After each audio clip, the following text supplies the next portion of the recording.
This might look like a normal job, but it's not. When hackers infiltrate networks and steal or destroy proprietary data, we're all at risk. Earn a master's degree in cybersecurity online at Grand Canyon University and help protect your company from cyber threats by performing vulnerability assessments and threat hunting to catch hackers. What do you think protecting your company looks like?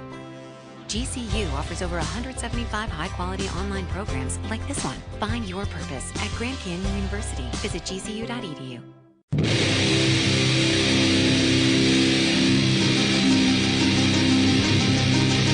10, 9, 8. Ignition sequence has started.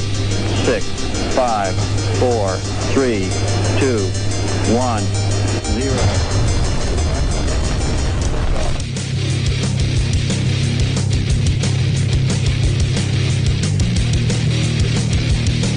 You have entered Untold Radio AM.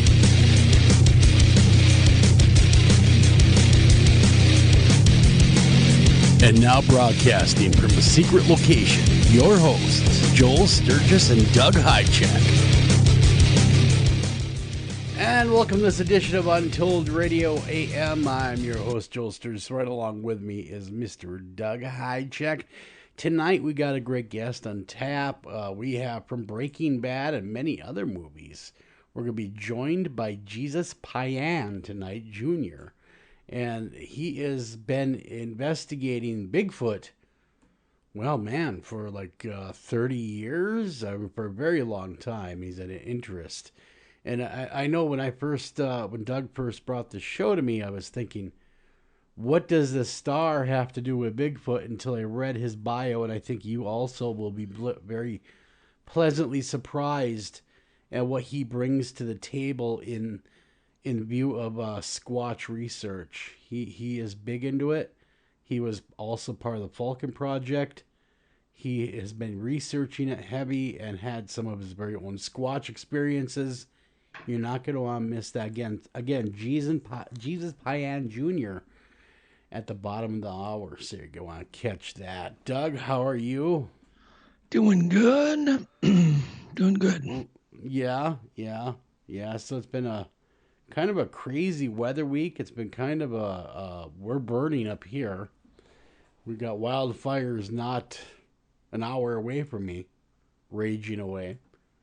So up by the Ely area. So our prayers and thoughts are with them right now as they battle that. Right now it's taken over 900 acres, but it's growing. Yeah. There's if it just as long as it doesn't get into the blowdown area. That's what they're worried about. That's exactly what they'd mentioned tonight in our local news. Yeah. Was worried about it reaching the blowdown area from 99. Can you believe they still have blowdown from 1999, the BWCA? Which was like, oh my God, it probably was 30, 40 million trees tipped over. Yeah. And it's what I guess is a couple things that amaze me. Number one, why they have not cleaned this up after this many years? And number two, if they don't have the ability to do so, why has legislation not been introduced to allow that? Well, it's a thing where there's always that argument. That's what's going on in California too. They don't do the clean out. And so the fires rage in California. And if you're going to have homes in danger, you need to clean the forest out. Yeah. If you don't have towns and forests, fine. Okay. I guess it can burn, and probably, certainly there's good that happens with a forest fire. Pine cones open up. All the brush gets cleaned out. Things are renewed. But there's been a big argument. It's like, the blowdown was natural. We just shouldn't leave it and, let it rot and fertilize it turns into soil eventually, which is how the soil was made that was there. So I get the arguments on both ends, but if they get a fire in there, it's not going to be pretty. No, that's the problem right now. Right now, the only thing that has been impacted is a few cabins. Yeah. And no one was there. They were vacant cabins, which is horrible for those property owners to lose their cabins. But if it does shift south, Ely's in the crosshairs. Yeah. And that could be very bad. If it got into the blowdown area of the BWCA, which, by the way, was caused by a 100-mile downburst, as I remember. Yeah. Covered a vast area. If it gets into that, they'll be probably one of the hottest fires ever recorded on Earth. Take that to the bank. Yep. That would, I mean, it is just, I would say tinderbox, but that'd be a vast understatement. Yep. Not kidding. All right. Yeah. If it makes it there, it will be a very hard fire to contain. Yeah. So they're predicting rain for our area next few days, so hopefully that happens. That we get some help that way from Mother Nature. But we will see. We'll keep watching and see what this thing decides to do, what Mother Nature decides to do here. Oh, man, I got this cool picture from a friend of mine. I posted it on my Facebook page because this guy made a werewolf or a dogman model. Life-size, I saw that. So, you did see it. And you saw the details on that thing? It's just like, oh my goodness. It is amazing. It is a very amazing because it even has veins and oh yeah, you can see the hair is perfect. Yeah. And it looks like obviously it's like from a movie like Silver Bullet or something like that. I'm sure when was that picture taken? Is there a date today? on that? Today. Oh, he made that today. Oh, so he finished it. Yeah, it looks great. Yeah. But it looks authentic. But picture now, and I posted on my Facebook page if anybody wants to see it, but I posted about how why I or anybody else, any researcher, cannot buy into a still photo. Let's say you put that creature that he made in the woods, stood it up in the woods, put it a little behind a tree, took some photos of it. Mm-hmm. People would be all over the internet going, oh my God, it's real, it's real. Yeah. It would be really bad. And then I thought about all of the blurry photos I get that are just completely blurry. And I feel bad for the people taking those or sending them to me because if a really clear photo is going to do zero good, then why would a blurry photo? Yeah. I'm looking at the picture right now of your friend and what he's made, and yeah, if you were in the woods, and your mind wasn't on this person's planted this or this person's made this, you would believe that was the authentic. Authentic dog man, or just a photo of it in the forest. But it brought me back thinking about probably one of the greatest hoaxes that I've come to the conclusion is a hoax. It's still debated because that's what great hoaxes are. They're debated forever. Mm-hmm. And that's the Minnesota Iceman, which I know you know about. Yeah, which now you do bring that up, and that is still hotly debated, like you said, to this day. I never saw the Minnesota Iceman. I missed it maybe. What was in the 70s when it made its initial run? No. And it made its debut in 1968. I was still being thought of by my parents at that point, so I missed that debut. But other people that have seen it, there's two camps out there that I've encountered talking with people. They believe it's 100% legit, like that was a Bigfoot. I know it's a Bigfoot. The thing was real. Others said it was roadkill. And so there really doesn't seem to be a gray area there. You either believe it or you don't. Well, question. You got to back up. Sir. You just said one thinks it's roadkill, and one thinks it's Bigfoot. What about the latex? Yeah. This is what I'm bringing up. Okay, so I have a story. I not only did I see it in 1968, I studied it. I was there for hours and hours in 68. Looking through the ice, going over that thing like a fine-tooth comb, because I was skeptical. Even at 10 years old. Well, sure. I'm really skeptical. And there was one thing that I zoomed in on, and that was the forehead of the creature. So let me explain. So there was a real eyeball in there that was partially coming out of the head, but even I, at that age, had seen animals getting butchered, thinking, well, you could just take a butchered, an animal, a pig or some other animal and put their slaughterhouse guts in the ice. Yeah. How brilliant would that be? So I'm 10 and I'm still me. I'm still skeptical, very open-minded, very interested, but skeptical. But I zero in on the forehead. And on the forehead, the hair looks too spaced out. Okay. Like, human hair, it's pretty, the pores and the hair follicles are pretty close together, pretty consistent. I mean, there were hairs that were a half inch away from other hairs. And then through the ice, the magic of magnification in the ice, I could get a really good look at one pore. And there I could see the big dimple, the crater created by the poke all that you would poke it in with in the latex. And I could see this really crude looking thick hair coming out of that pore. And I went, even at that time, that was it. It's a hoax. I look at my buddy, look at this. I pointed out, this thing's not real. But so that's the end of that. So years later, I go to the fair every year and bring a friend, show him the flaws in it. Every year it's a little bit different. Obviously, I'm thinking, if it's a hoax, he's not going to keep this thing refrigerated all year. He's going to thaw it out. He's going to redo the guts. Everything was different. The eyeball was in a different location. Some of the entrails were all totally in a different location. And I'm thinking, okay, it's another clue. But then in 1970, probably would have been 70, let me think, when did I get my driver's license? It was literally weeks after I got my driver's license. I went down to Winona on just a road trip, just to get out of town. And me and my girlfriend at that time are coming back from Winona. We go across the river to the other side, to the Wisconsin side, to come home because we don't want to take the same way, back that we came.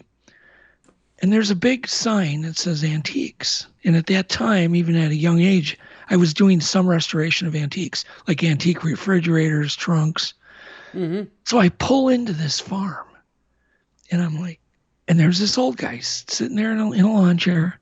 I got my girlfriend. We get out of my Mustang convertible. And he immediately ignores me. He starts just hitting on my girlfriend. This older hitting on your girlfriend. Yeah, so that's fine. It's walks right by you, goes right to the girlfriend. Oh yeah, he's just he's a charming guy, very charismatic, and he knows where the money comes from. Yeah, exactly. He's just hitting on her, and when I mean he's hitting on her, he's flirting. He's just. I'm like, I don't even exist. Like, I do not exist. So I start wandering off. And I wander off into a barn. Because after all, he's got a big sign, professional sign that says antiques for sale. So I'm looking for these antiques. So I wander off into this barn. Maybe I shouldn't have gone because the door was closed. But I walk in and there is the coffin, the Minnesota Iceman coffin. And of course, there I walk closer and I'm like, what the heck? And I can see the refrigeration units in disrepair. The glass is cracked and laying off to the side. And there lies the latex dummy. Okay. And that's fine because he had a story that he had replaced the original with a latex dummy. But here's the difference. I'm now going for that same exact pore in the forehead that I still remember. And I go up to it and I'm looking and I'm going, oh my God, this is Frank Hansen's house. Right? And I'm feeling like I shouldn't maybe be in this barn. Well, but so you snuck in when he was preoccupied with the girlfriend. Yes. So there you go. Could you imagine though, just hypothetically, if you would have had a cell phone camera at that point and access to social media?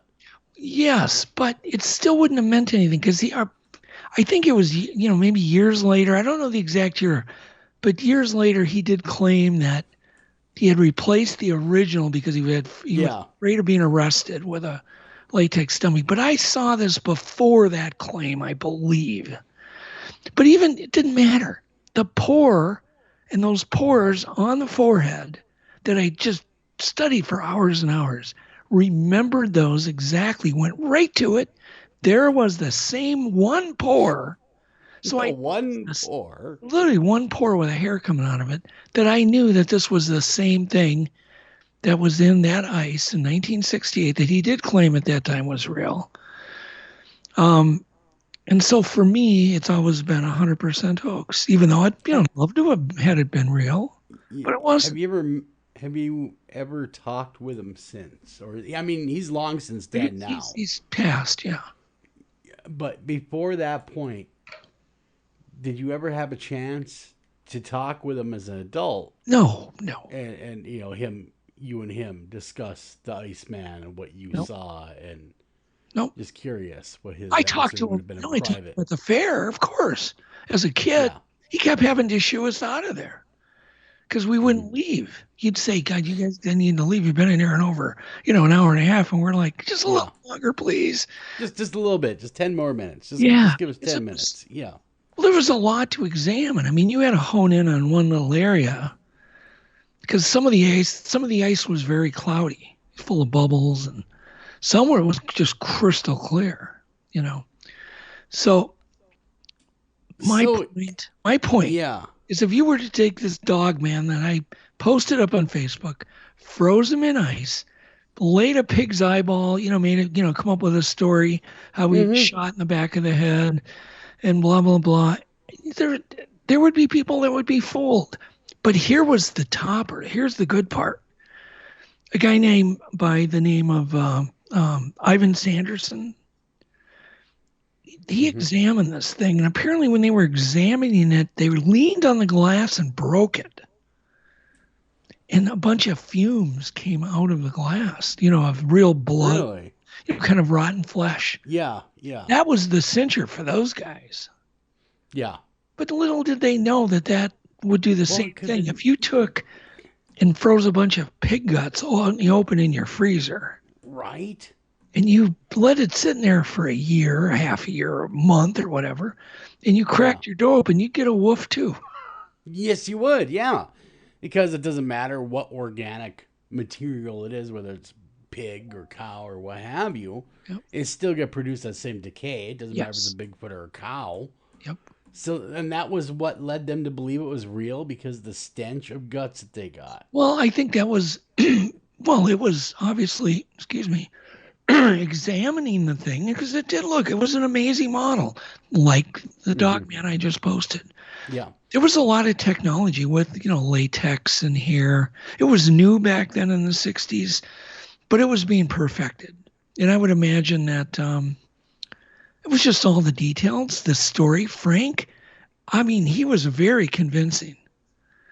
Sure. The problem was he kept changing his story. First it was shot in Minnesota, at the Whiteface Reservoirs, I remember. Yeah. Which is the story I remember. Then it was a Russian trawler picked it up. Then it was some other story. And then he started displaying it, which was pathetic, with the thing thawed, and just which was I never paid.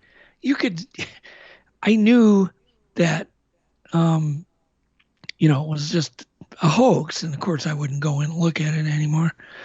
But it was really the Ivan T. Sanderson and it was written up in, I think, 14 Time magazine. There were a number of magazines.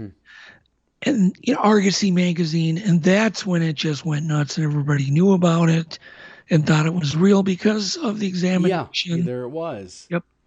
And authorities saying in that magazine that this is the genuine article, when clearly it was not. And by the way, while you're talking, I tracked down the owner of Minnesota Iceman today. Yeah, it's still available to go look. Yep. Museum of the Weird. Owner is Steve Boosty that has it. So if you're in Texas, he bought it. Austin. He bought it on eBay, Joel. That's what I was reading. I was reading the how he came across it. He bought it on eBay. I literally was say how much. I was going to buy it. Were you really? Yeah. Oh yeah. Because I got cool. told about it right away the moment it hit eBay, and I'm looking at it and going, "Oh my God!" And I just didn't see the value in this. Yeah, but could you imagine the conversation piece that would be? Oh my God! Could you imagine that in my garage? or going to conventions with it. Yeah, I know. It's just not me. As Not so much as a Bigfoot, but as a representation of a hoax of a Bigfoot. Right. You know, things that people have tried in the past, like a history of the hoaxes. But what kills me is people still think it's real, and I'm just There's a lot of people. In fact, I know one gentleman that I talk to on a regular basis that absolutely swears up and down that thing was real. Yeah. And he won't. He just, it's real. It's real. It's real. It's real. And you can't change my mind no matter what you say, and that, which is fine, because there's going to be your believers. You're going to have your non-believers. It doesn't hurt. I mean, it kind of does, though, because in a way it kind of cheapens the field of research, right? If you accept the hoaxes as real, well, that would mean that you're opening up that Pandora's box to other hoaxes to claim that they're real and be accepted. Yep. You know, I understand that part of it, but I also understand the fun part of it too. Well, here's a great story. Before, I mean, I went to the state fair literally every year with my friends. Parents didn't go. They would bring us, you know, drop us off, give us $10 for the whole day. Yeah. Here you go. You're out and kids get out of my hair kind of thing. Pick us up. And we would spend the whole day. And we'd go to the races and we'd go see the Minnesota Iceman and eat a bunch of corn dogs and whatever. But what the heck? Now I forgot what I was going to talk about. We were talking about the Iceman still. What the heck? My mind just wandered off. It just wandered away. It wandered off. Oh, talking about it real or not real? I don't know. Oh, here. This is where I was going. When I first saw the trailer with, come see this thing, and they had like those bullhorns, announcing what it was. These freak shows they had at the Midway. Yeah. But it wasn't in the Midway. It was off the Midway. It was more towards Sideshow Alley, I bet. It was more towards where the Mexican Village is now, in that area. Okay. But anyhow, when I saw that, I got so excited because my uncle had told me a story about him on a hunting trip where he had an experience with a Bigfoot. Really? Which was literally just a knock on the door or a bang on the door on his camper. And he opens it up, the camper door, because he grabs his gun, opens up the door, and he claimed there was a Bigfoot standing there at the door doing a hand gesture towards him. Like a communication gesture. Yeah, like a hand gesture. This was my uncle. Now, whether he was telling me the truth or I was just spinning some yarn to a little kid, I don't know. But he told me that story. Was he flicking him off? I mean, pardon? Was Bigfoot giving him the finger? He opens the door. No, he was trying to get him out of the trailer, like beckoning him to come out. Oh yeah. I'm glad your uncle didn't come out of the trailer then. No. Oh hell no. And this happened, by the way, up near Ely, where the story took place. Gotcha. And so, when your uncle tells you a story like that, you believe it. You take it to the bank, my friend. I'd say to the bank. Mm-hmm. And it's deposited. Right. So when I saw the Minnesota Iceman thing, I didn't go up there like a skeptic. I went in there as a little kid, 10 years old, but I wasn't a dumb kid. But I went in there with inquisitive you were. I was inquisitive, and I was, and I also, by the way, family in the rubber business, dealing with latex, dealing with all these things. I just kind of, and then the other thing, my sister used to make me, she used to try to get me to play with her dang dolls, right? And I'd look at those doll heads, and I could see the hair with the big, they were almost like die-cut holes. Yep. The hair sticking in the old dolls. Yep. And I'd look at that, and I'd throw the doll back at her going, it's gross. I didn't, it's like, I'm not your little sister. But it made you think of the Bigfoot. But eventually I used that doll knowledge of looking at that grody looking. Yep. You know what I'm talking about? Way back. I know exactly. I have 3 sisters. I know exactly what you're talking about. And of course, she didn't have a little sister, so she tried to turn me into her little sister, but it didn't work. Yeah. No, thank God. I would not play dolls with her. Of course, she might argue with you that I maybe got conned once. Well, you might have indulged her for a minute or two. She was good to me, but it was that doll hair that when I went in, you know, you connect dots. And when I saw that same pore like her doll, you know, in the rubber, and I went, that's it. Then I'm done. Just not something real. doesn't smell right. Didn't pass a sniff test. Nope. And were you disappointed when you realized it was a fake at that point? Sure, of course. You know, like, oh, man. Yeah, plus I probably thought, well, my uncle's lying to me now too. Okay, what's the best hoax you ever saw? Come on. I think I think the Minnesota Iceman, because think how brilliant it was. So you take them off, and then you lay layers of real animal entrails over it. So that looks, I mean, you can't fake and test. And then you freeze it, though, so no one can actually touch it. Yeah, you put it under ice. It was brilliant, Frank. And literally when I met him, and he was so charming, and his brain, you could tell his brain was going a mile a minute. He was like the P.T. Barnum of the Midwest. Oh, my God. You know, and I thought, oh, you know, yeah, it's brilliant. Just absolute. He made you, are you saying he almost made you want to believe? Oh, God. Of his charm. I mean, well, it was the story and the loudspeaker and the narrator, you know, and you know, and yeah. 50 cents to come look at this thing or whatever it was. Yeah, 10 the cents. environment of it, too. You got the fair energy that's going on. And there you are. You're looking at it. People are oohing and eyeing and taking their pictures with it. And okay, Joel, they had a dead whale in a trailer called Little Irving or Big Irving, and they would charge people to come look to see a dead fish. Dead whale. Well, they're not fish; they're mammals. Well, I understand that they're mammals. But yeah, dead whale, and it was so dead. Of course, I got suckered in one. How dead was it? No. To go, and it's all like wrinkled up, and it's like you can't even tell what it is. The things during the golden era of the state fair. Yep. Yeah, the things that they would show, things they never show today. Man, I miss those days though. I do. But well, it was it was a time of awakening, a time of figuring out what's real, what isn't real. Oh yeah. Because it was a time of fun too. Yeah, what's a con? You know, the freak shows, some of them were, you know, kind of like, yeah, I don't really think a guy can stretch his arm 10 feet. Yeah. Yeah, what's unfortunate is they don't have those shows up here anymore. I don't think. The sideshow attraction. That's a day gone by. That is a long day gone by. Oh, they had one.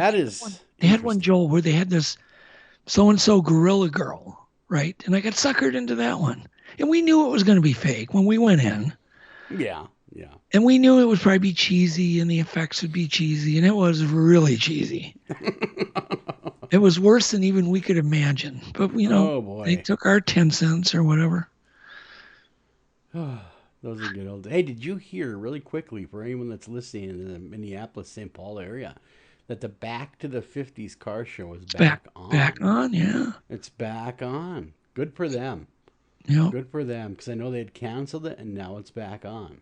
No, it wasn't canceled. It was just a disagreement from all of the things the commissioner of the fair. Yeah, something to do with you can only have 10,000 people there or something like that. I heard all about it. Yeah. Especially me working in the auto industry now, I heard all about it. Yeah, and I'm gonna I've got a booth there, and so we had to cancel all of our plans, and now we're back on, and so we're gonna have our booth back up. You gonna show a car? No. No. You should. I could. You should. I should. What's the sense of going to a car show and not bringing a car? Well, we're doing other stuff. Like? Well, why don't you come and find out? Maybe I should. Maybe I should come help you at your booth. Yeah, there you go. Yeah, I'll give you a hand at the old booth there. All right. We'll come in just for me. Better watch what you say. Right, because now I'm also the announcer for WGW Professional Wrestling coming up. Oh, WGW? Yeah, it's a charity event. You can come see like the old time wrestlers they're still doing it, you know. So it's for It's for the anti-bullying cause that's out there, so that's coming up too. So if you guys are interested in pro wrestling at all, come see me do the ring announcer bit, the big boy stuff. Like okay, so we only have 1 minute left. Jesus is coming on. He is a really super nice guy. I really like him. Yeah, I've had a lot of long talks. Yeah, Jesus is okay with me. Yeah, Jesus is all right with me. And it's not pronounced Jesus because... No. O'Reilly. Is your car no longer stopping like it used to? Don't miss out on spring brake deals at O'Reilly Auto Parts. Our professional parts people will help you find the brake parts and supplies you need to do the job right the first time. You'll find great deals on brake pads and rotors, fluids, degreasers, and more. Stop by O'Reilly Auto Parts today or visit O'ReillyAuto.com. O'Reilly Auto Parts. Lowe's has more of what trade pros like you need to get the job done. That means more delivery options, more convenient hours to fit your schedule, and more savings to fit your budget. More of the brands you trust the most. More of everything you need, all in one place. That's why, in the past year, more electricians, landscapers, painters, plumbers, and other pros helped make Lowe's the new home for trade pros. U.S. only. No, it's not. No, definitely. So we're going to get out of here, and we're going to bring Jesus on.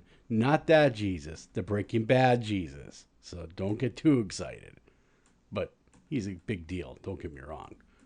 But we'll be right back right after this. Don't go anywhere.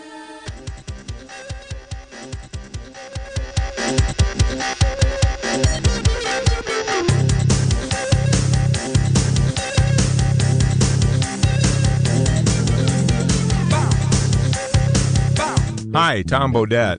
If you can hear me, then you have an internet connection, which means you can do cool things online, like listen to streaming radio, obviously, or watch a video of a monkey washing a cat. Let your freak flag fly. Or you can book a room at a great price at Motel6.com. Isn't the internet wonderful? Everything you want right at your fingertips, and whoa, did not need to see that. I'm Tom Bodette for Motel 6, and we'll leave the light on for you. Unexpected reactions to smart financial decisions brought to you by feedthepig.org. Well, I finally did it. My student loan is totally paid off. I can't believe it. I can't believe it either. I paid more than the minimum each month, and soon enough, it was gone. So you're just giving up? Giving up on what? The life of luxury. Egyptian cotton, caviar Thursdays, designer everything. What are you talking about? Our plan. What happened to winning the lottery and mastering the art of the perfect mimosa? Hosting galas, wearing enough jewelry to require a bodyguard, vacationing in the French Riviera, and then buying it. I just thought maybe it was time to prepare for my future. You know, set some financial goals, make some smart investments, open a 401k. Financial goals? Investments? A 401k? You are horrifying right now. Listen, if winning the lottery were easy, everyone would do it. When it comes to financial stability, don't get left behind. Get tools and tips for saving at feedthepig.org. This message brought to you by the American Institute of CPAs and the Ad Council. Northern Tool and Equipment. So me and the boys head out to tailgate today and find some other fans in our spot. Well, it happens. Cheering for the wrong team. Oh, this is war. Even worse, they've got this couch set up and everything. A couch? Yeah, it's sectional. All right, first thing, don't ever use the word sectional again. Done. Second, I want you to grab a 4,700-pound tow chain with J-hook and grab hammer. Throw that on the back of your truck. Got it. Now you're going to Hail Mary the J-hook over the end of that couch. Time to find a better spot for your new friends.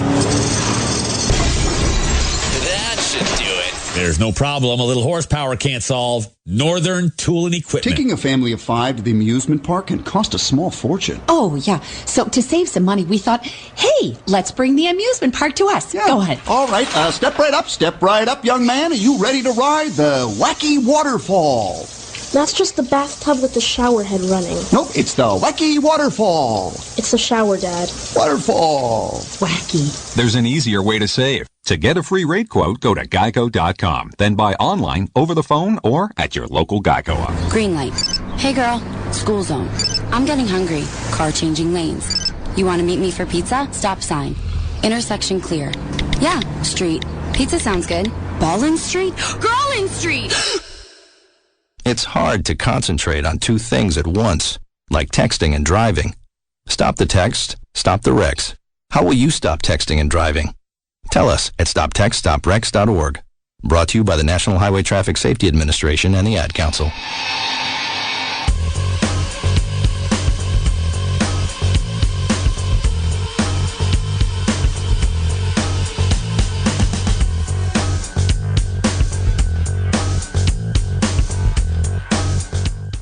And welcome back to Untold Radio AM. I'm your host, Joel Sturgis. Right along with me is Mr. Doug Highcheck. Doug, you survived. We're to the other side of the break, aren't we?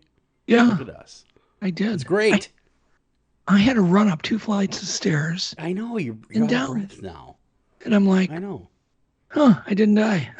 You told me, well, you'll have to run these steps, and you may have to host on your own, but, we'll be fine. Just kidding. Yeah. You made it back and forth just fine. Yep. So we got a great show on tap. I'm really excited, and mainly because I'm a huge Squatch fan, as you know, because I host the show you, and plus I have enjoyed this man's work and film as well. So it's a great privilege. We're talking with Jesus Payan. Am I pronouncing your last name correctly? Payan? Payan. It's like Mayan, but with a P. Okay, Payan. There we go. Jesus Payan is with us.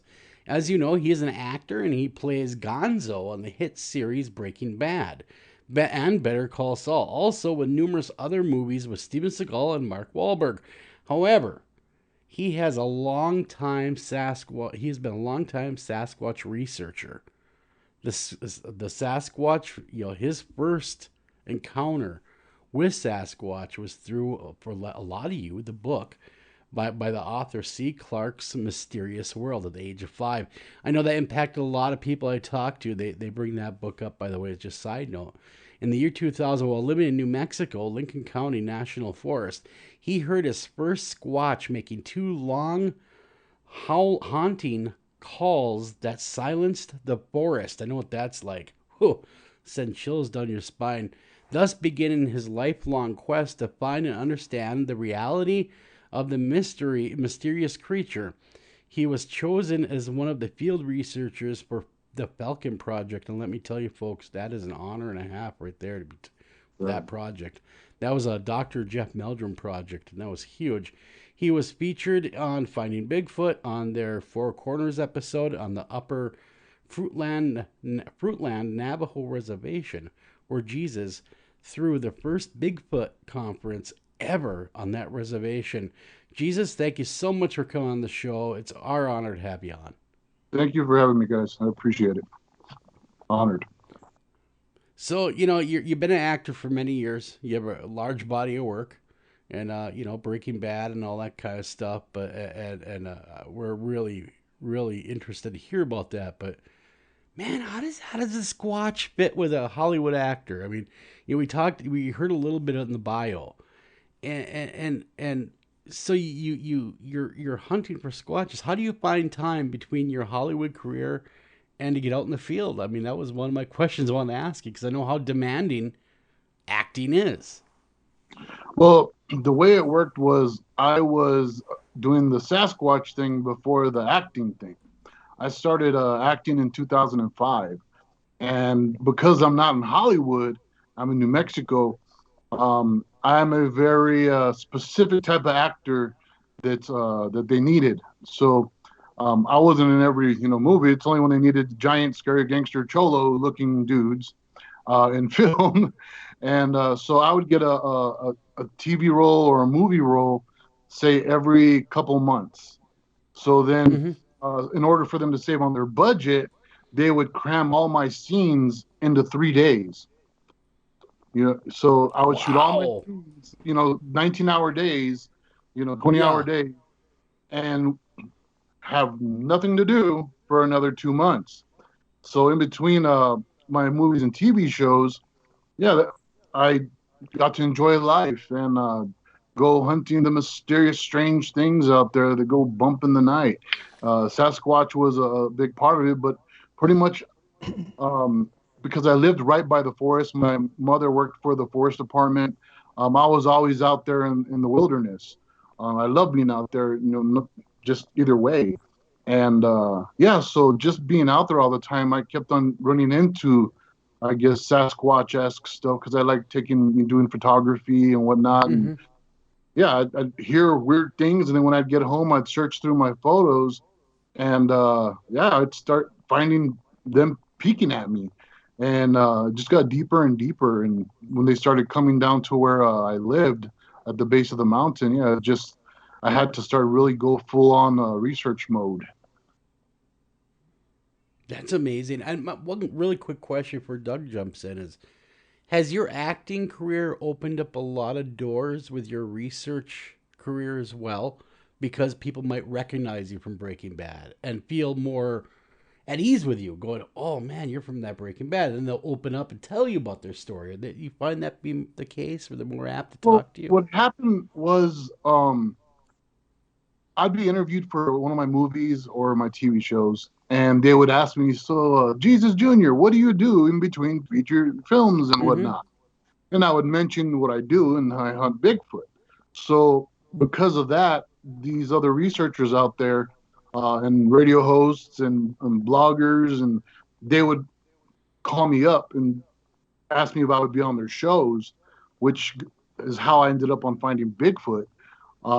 So I would say it opened up a lot of opportunities in that realm of being heard and being known and getting taken a little more serious. Because before it was just that wacky guy Jesus, on set that talks about Bigfoot, UFOs, and whatnot. That is cool. That is really cool. What do you think, Doug? I don't know.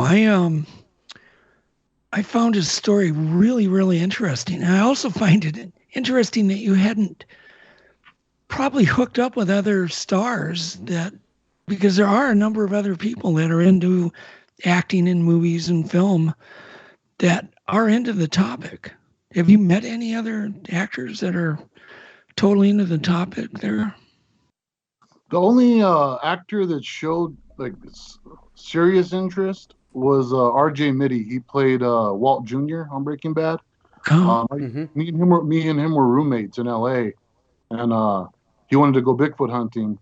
And the other people we know in Hollywood that are into all that, I didn't get to work with. Like Rob Lowe, he's really into it, but didn't work with him. I was going to do a TV show with Megan Fox, hunting for Bigfoot. Also Kristen Renton from Sons of Anarchy. We were going to do a show together and go hunting for Bigfoot. So, that would have been really cool. But unfortunately, the TV gods decided that those things weren't going to happen, and everybody went their own ways and doing their own things. Do you find, though, Jesus, not to jump in on you, but do you find that when the boots have to hit the ground, maybe they kind of back off a little bit? Once they realize, okay, now we actually have to hit the woods. Because we interviewed a comedian not too long ago, super nice guy, big into Bigfoot, but refused to go in the woods because there was a fear of what's out there kind of thing going on. Did you ever encounter that with some of those folks where they're all into it until maybe, we might have to go and get our boots dirty? No, well, like with Kristen Renton, she was all for it. We were planning, before the show even started, she was already planning a 2-week camp out with me. We're going to go for 2 weeks straight into the forest, and just to get to know each other, build some rapport, do our own hunting. She was excited about it. And the producers, they just chose to go a different route, unfortunately, on that one. And then with Megan Fox, also she was really excited about it to go do it. And then unfortunately, but fortunately, Victoria's Secret offered her a gig that paid a lot more. So she ended up doing Victoria's Secret instead, and then now she has some other show she's doing right now. But they were excited to do it, and like with RJ Mitty, he just never got the opportunity to come out when I was able to do it. So it was just a bunch of crisscrossing of schedules. It didn't work out, But everybody's been really. That's good to hear that they actually want to get out there in the woods, because I've encountered that with some folks, where it was all good until we had to actually go out. And that's good that they were willing to do that. And that's very commendable. How did you run into my buddy over here, Doug? I mean, because in your bio, I didn't get that far. I want to keep it somewhat short. You and Doug, if I understand, are going to be collaborating on a new project. Well, the way that worked out was I've been seeing Doug's Facebook profile for quite a while. It kept on coming up in the Facebook suggestions. But because I'm in the TV and movie world, I've learned that you don't bother producers unless they want to talk to you first, usually, because it doesn't look right. It looks like you're trying to, be like, hey, look at me. I want to see if I can get a gig. So I thought until there was a really good reason to, hit that add a friend, I let him be. And one day he ended up contacting me through Facebook, and we started talking about it all. And yeah, it's been a in my eyes, a great friendship, and I'm looking forward to getting to work with them on whatever we have going ahead of us. Things change so quickly, Yeah, I've got you front and center on 3 projects now. So, yeah, hopefully. That'd be great. That's awesome. One of the reasons, Joel, I think that Jesus Jr. is so amazing is when he goes out in the field, I mean, he works his butt off. Yeah. He's so enthusiastic about everything he does. I've also got him in front and center on a crime show. And just his work ethic alone makes you want to work with this guy. Yeah, that's infectious. I was going to say that's the kind of people you want. That's infectious. Yeah. Hard workers and honest folks that, that's the kind you want to align yourself with, Doug. And I've known you long enough. I know you quite well. And Doug you could do a lot worse than Doug, let me tell you. He's a good friend and a hell of a talent, by the way. Just want to throw that out there. Well, I know Jesus Jr. is taking a little break from TV. I don't think you want to play bad guys anymore. Is that true? Well, after all the years and all the shows I did, the bad guy thing. The reasons to treat yourself to a frozen drink from McDonald's go on and on. No reason is also a perfectly good reason. It's more than a drink. It's a McDonald's drink. Enjoy our new frozen drinks today. Treat yourself to bold flavors like blue raspberry Fanta, wild cherry Fanta, and frozen Coke. At participating McDonald's, Coca-Cola and Fanta are registered trademarks of the Coca-Cola Company. Hey, don't forget the Johnsons are coming over. I want to find a rosé Jill hasn't tried yet. Let's go exploring at Total Wine. Their prices are ridiculously low. Wondrous selection, helpful guides, always low prices. Total Wine and more. I had a lot of young kids as fans, it turned out, and I was visiting lots of schools. And it started to get to me that they were looking up to me in the wrong way. And I had to explain to him that it was just I'm playing a character, and that's not something that you want to look towards as a goal in life. And I've done as an actor, I've had the #1 TV show, I've had a #1 movie, I've touched all the things in Hollywood I've wanted to touch, as an actor. So I felt comfortable saying, you know what. It's time for me to step back, pursue my other goals in life, because I've reached the ones that I had set out to do in Hollywood. And I wanted to pursue my research, writing, and getting behind the camera more. And to me, that right now, that's what's fulfilling. I'm a married man now, finally, after 40-something years. And, time for me to settle down, not be worrying about Hollywood parties and all that, the brouhaha. Did you ever... Sorry. Did you ever feel like... I don't want to say an outsider in Hollywood, but did you ever... I know whenever I've had to deal with Hollywood, personally, working in radio, I've never really felt like I fit in with that crowd. I mean, just because I'm a Midwest guy, grew up in the Midwest, have those sensibilities, and you're from New Mexico, which is pretty far from Hollywood. So, it's hard to swim in that pool when that's just not how you were raised or brought up in that environment. The unique situation that I was in was before I was acting, I was a bodyguard, a bouncer. I was a bodyguard to celebrities. So I had been in that world to an extent and was known in that world, but as a real tough guy, not just a movie. Yeah. And then because of my isolation in New Mexico as an actor, and I didn't like going to those events and parties. I threw my own events and red carpet events, in New Mexico, but it was really odd because just like you said, not feeling like I was part of it, because when I did Breaking Bad, in the beginning, nobody knew about it, and then it blew up, and later I find out that the Hollywood, like these A-listers and so forth, were my fans. Mm-hmm. And when I would meet them, they were excited and wanted to take a picture with me.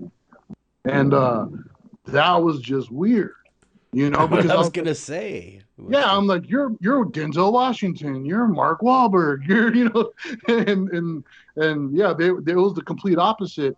So it was very surreal, like hanging out with Bill Paxton, God rest his soul.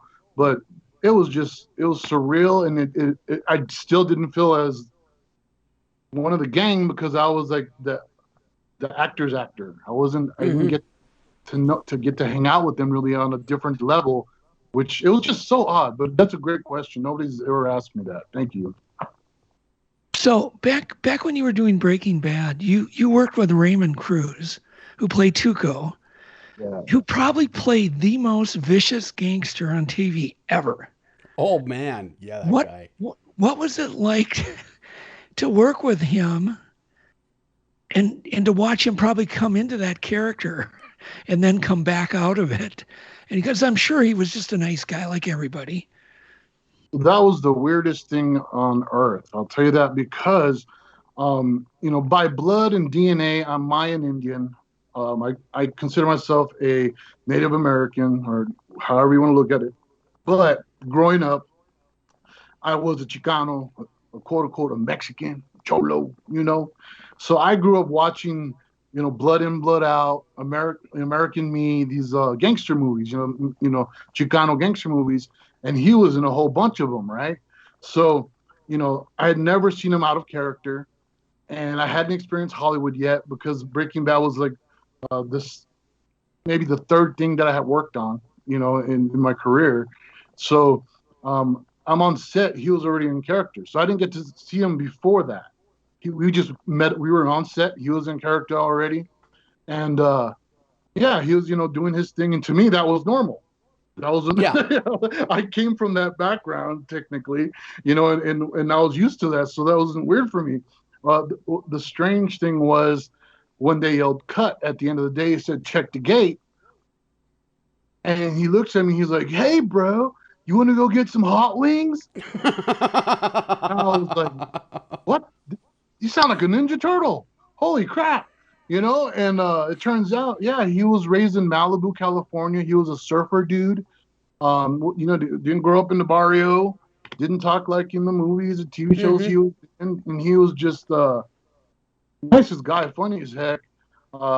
He followed me around all over Albuquerque because I was doing tattoos as a side work, in between film, because I couldn't have a regular job because I had to be on call at any time there was an audition or whatever to be available.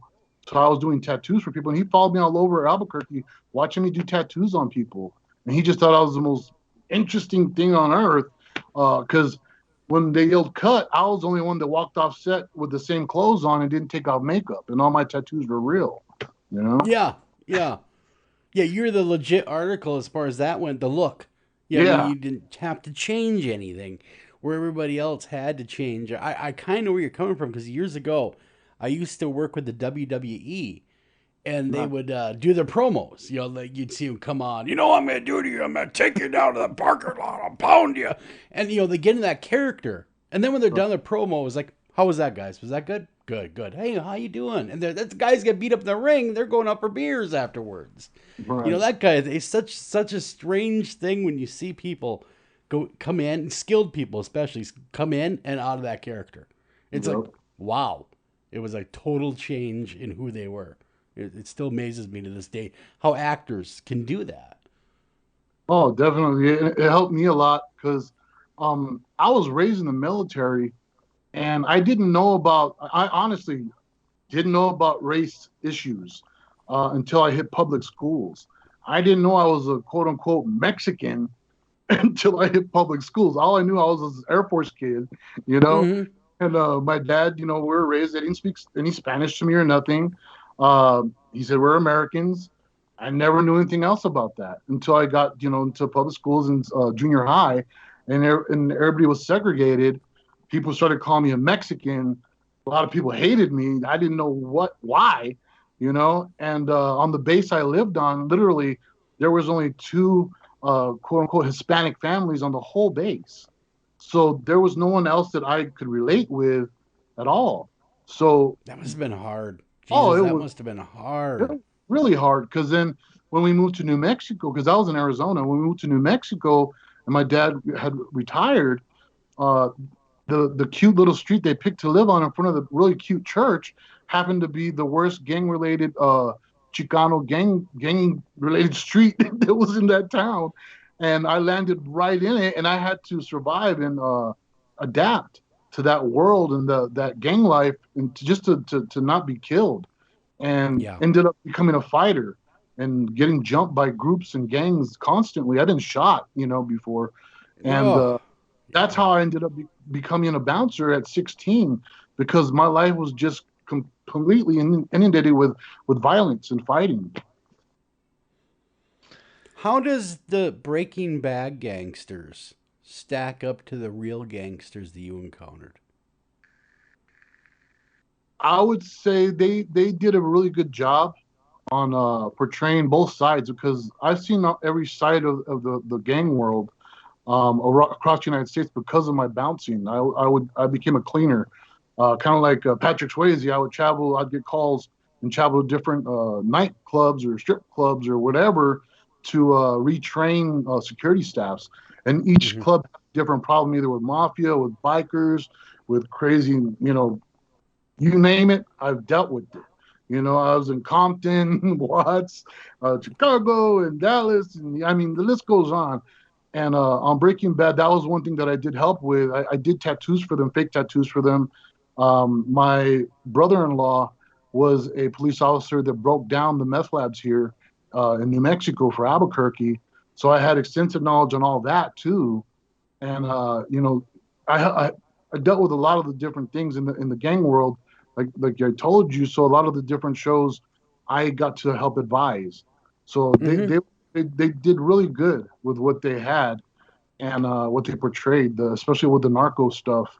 That was really on point. And I was a detention officer, a federal detention officer in Albuquerque. So I got to see all the bad guys in town, the worst of the worst, from every color, different creed and gang and meth and heroin addicts, and the list goes on. So yeah, I was impressed with their portrayal of a lot of that. It is amazing to me that you've seen that, and you're as well-rounded as an individual as you are, because that's a lot to take in. That's a lot to absorb in life, but yet keep that sense of humor about yourself and keep that grounded personality. It just it's just amazing. You know, through the grace of God, so as they say, there go I.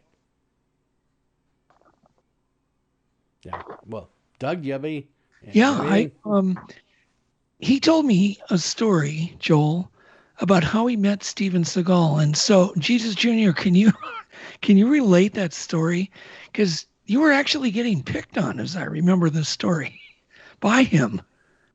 Okay, so what happened was, this was my first film, and I showed up to set early, and I went to the wrong side of the set. So instead of being where they were filming in the railroad station, I showed up to all the star trailers, that side, at base camp. And of course, at that time, I didn't know what the heck that meant at all. And one of the first AD comes up to me, and he's like, "What are you doing here? Who are you?" And I said, "I'm the bad guy." And he looked at me and he goes, "Makes sense. Come with me." Right. So he takes me to my trailer which wasn't my trailer, and he puts me in his trailer. And I'm just like, wow, they treat extras really This is well. great. Amazing. I like this. And I'm like bored, and I'm sitting on the steps of the trailer, and a couple of the other stars are walking by of the show. A couple of young guys, and Jaden York, he played in the Gridiron Gang with The Rock, I believe, right?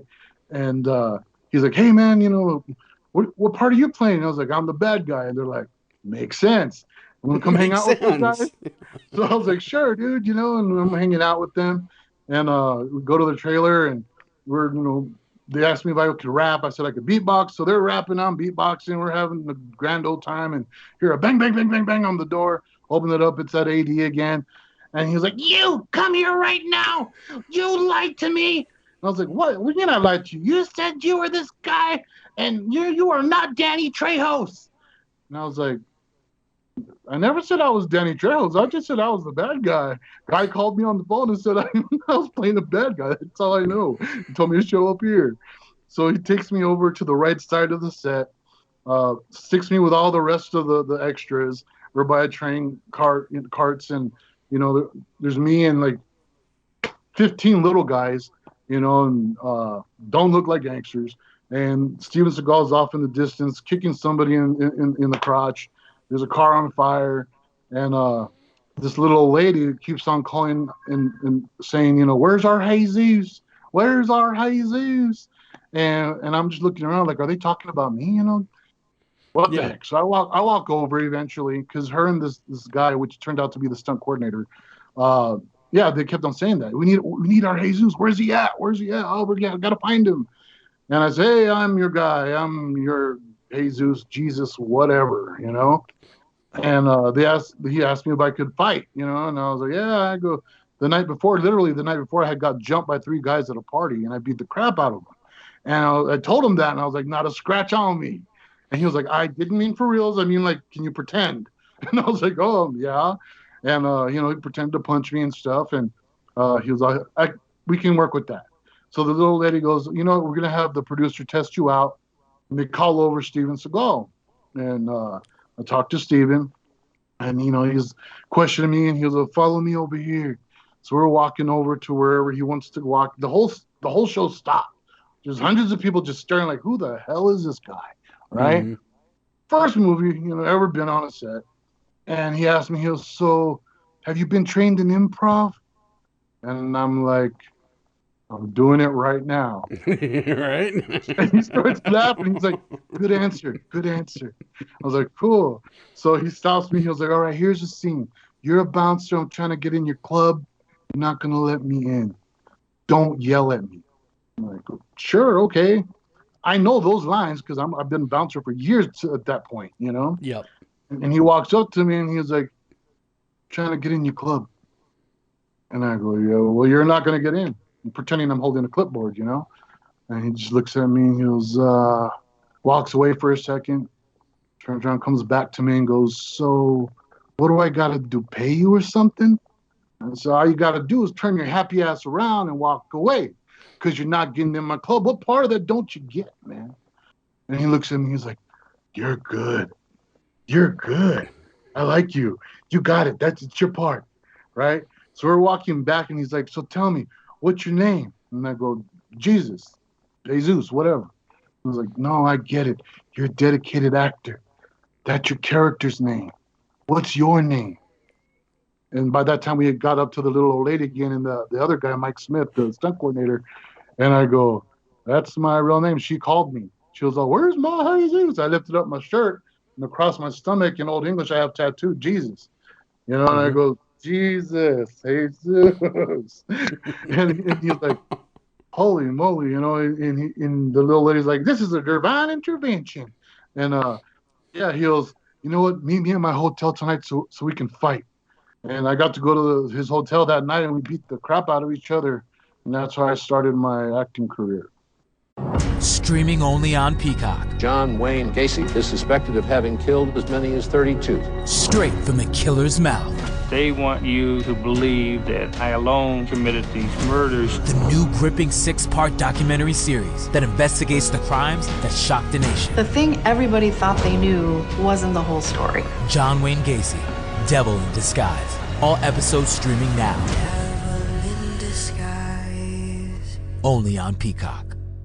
Introducing Peacock, the new free streaming service from NBC Universal. It's hit movies, current shows, live sports, trending bits, and timeless hits. And that's why you can't not watch. Peacock. Watch for free, upgrade for more. Stream now at peacocktv.com. Law & Order SVU streaming now.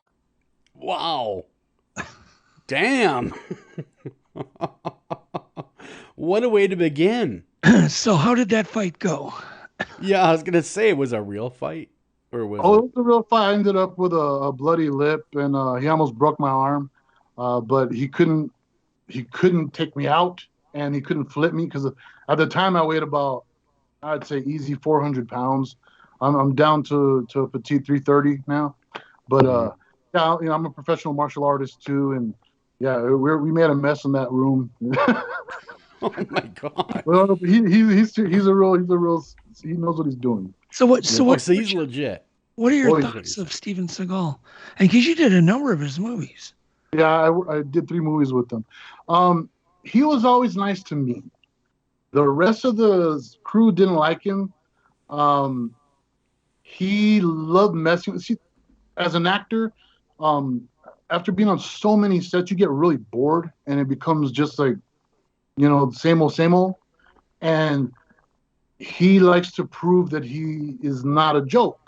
He likes being taken serious. But he's a big guy. He's 6'5". Okay.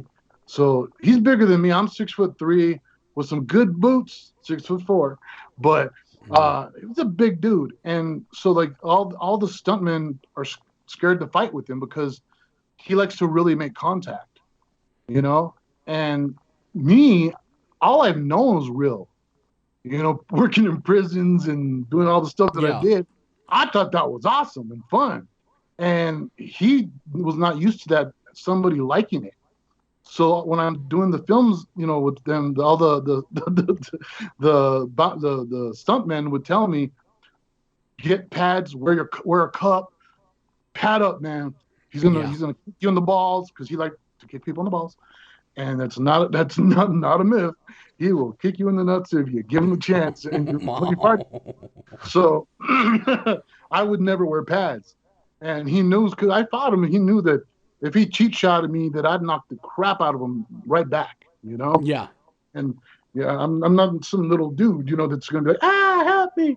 No, so anytime you ever see him hit me in the movies or anything I did with them, it was real. I was really getting hit. And, but yeah, he that's why he liked me, I think. I wasn't scared of him. I enjoyed it. I thought it was awesome. He told me one day, he goes, you know I could kill you, right? And I go, well, yeah. I was imagine that one day somebody's like, hey, have you seen Jesus around? And they're like, no, dude, you didn't hear? He's dead. They'd be like, what? He's dead? What happened? Got killed by Steven Seagal. What a way to go out. Is that a cool story? I go, that'd be a cool story. He was like, that's why I like you. So he was super cool to me, but nobody else liked him at all. He was intimidating. He was intimidating. Yeah. Yeah. You can imagine that, Vladimir Putin wanted to meet him, you know, because he's a tough guy. Yeah. Yeah. Yeah, it's crazy. So Steven Seagal, he's the genuine article, is what you're saying. He actually does know how to fight. He actually, you know, is the real deal. He's the Along with you. non-Japanese person that was given permission by the Yakuza and the powers that be in Japan to be considered a master and teach a school of Aikido in Japan. So he's considered a master there. He's a 7th degree Aikido black belt. Wow. Man. And so then one of the next stars you worked with was Mark Wahlberg. And just so you know, I don't even know this, Mark Wahlberg's brother, Donnie, became the Monster Quest producer, took that job away from me. Really? Yeah, Donnie Wahlberg did. I did not realize that. Yes. I worked with Donnie too on a TV show called In Plain Sight. Yeah, he did. So they added a name to Monster Quest called Ancient Monster Quest, and then they had Donnie produce it. Huh. And you can only imagine how I felt. It's a small world. You gotta have a sense of humor. But anyhow, so the Wahlbergs keep getting me. But now you ended up dealing with Mark and Denzel Washington and Two Guns. How did that? I mean, it looks like I have still not seen that movie, but it looks super funny. It's a really good, not because I'm in it, but it's a really, really entertaining, fun movie. They did a really good job, and the casting is ridiculous. You know, you got Mark Wahlberg, Denzel Washington, Bill Paxton, James Edward Olmos. You know, I was just like, holy crap! All at one time, I had all these guys in the same vicinity as me. And I'm in the trailers and on the IMDb, it was us together in IMDb right next to each other. I was like, whoa, that was just holy crap to me. And was that kind of like your bucket list though, right there to meet all these guys? And there all they in are, one movie. All in one, And it was wild because like Edward James Olmos was like, for Raymond Cruz, that's like he was the godfather of gangster movies. And in the old school movies and everything. So, yeah, like I said, I had all the top right there. And again, like I said before, it was weird because by that time, Breaking Bad was huge. Mm-hmm. And they were all like, oh, you're the guy. You're the guy. And I'm like, yeah, but you're the guy. I'm like, no, you are. And so Edward James Olmos, he had his godchildren, which are all grown-ups, on set, and they were all excited to meet me. They're taking pictures with me and selfies, all that stuff. And we're about to film the scene where James dies, and they're all asking me questions about Breaking Bad and everything. And we hear, hey guys, and we all stop and look over, and he's right there by the truck he dies next to, and he's like, I'm about to die here. We're like, sorry, we're paying attention. Sorry. I was like, oh my God, did Edward James almost just get mad because his kids were fanning out to me? Oh, that's nuts, And with Denzel Washington, he's just super cool guy, And he, on set did, tell all the extras and everybody, don't go talk to him, don't walk up to him trying to get pictures and stuff and everything. And but Mark and them, they all wanted to talk to me and stuff. So I was like, it was okay for me to talk to them. So he was sitting on an apple crate in the middle of everybody. So he didn't want to talk to nobody, but everybody could see him right there in the middle of the where we're shooting.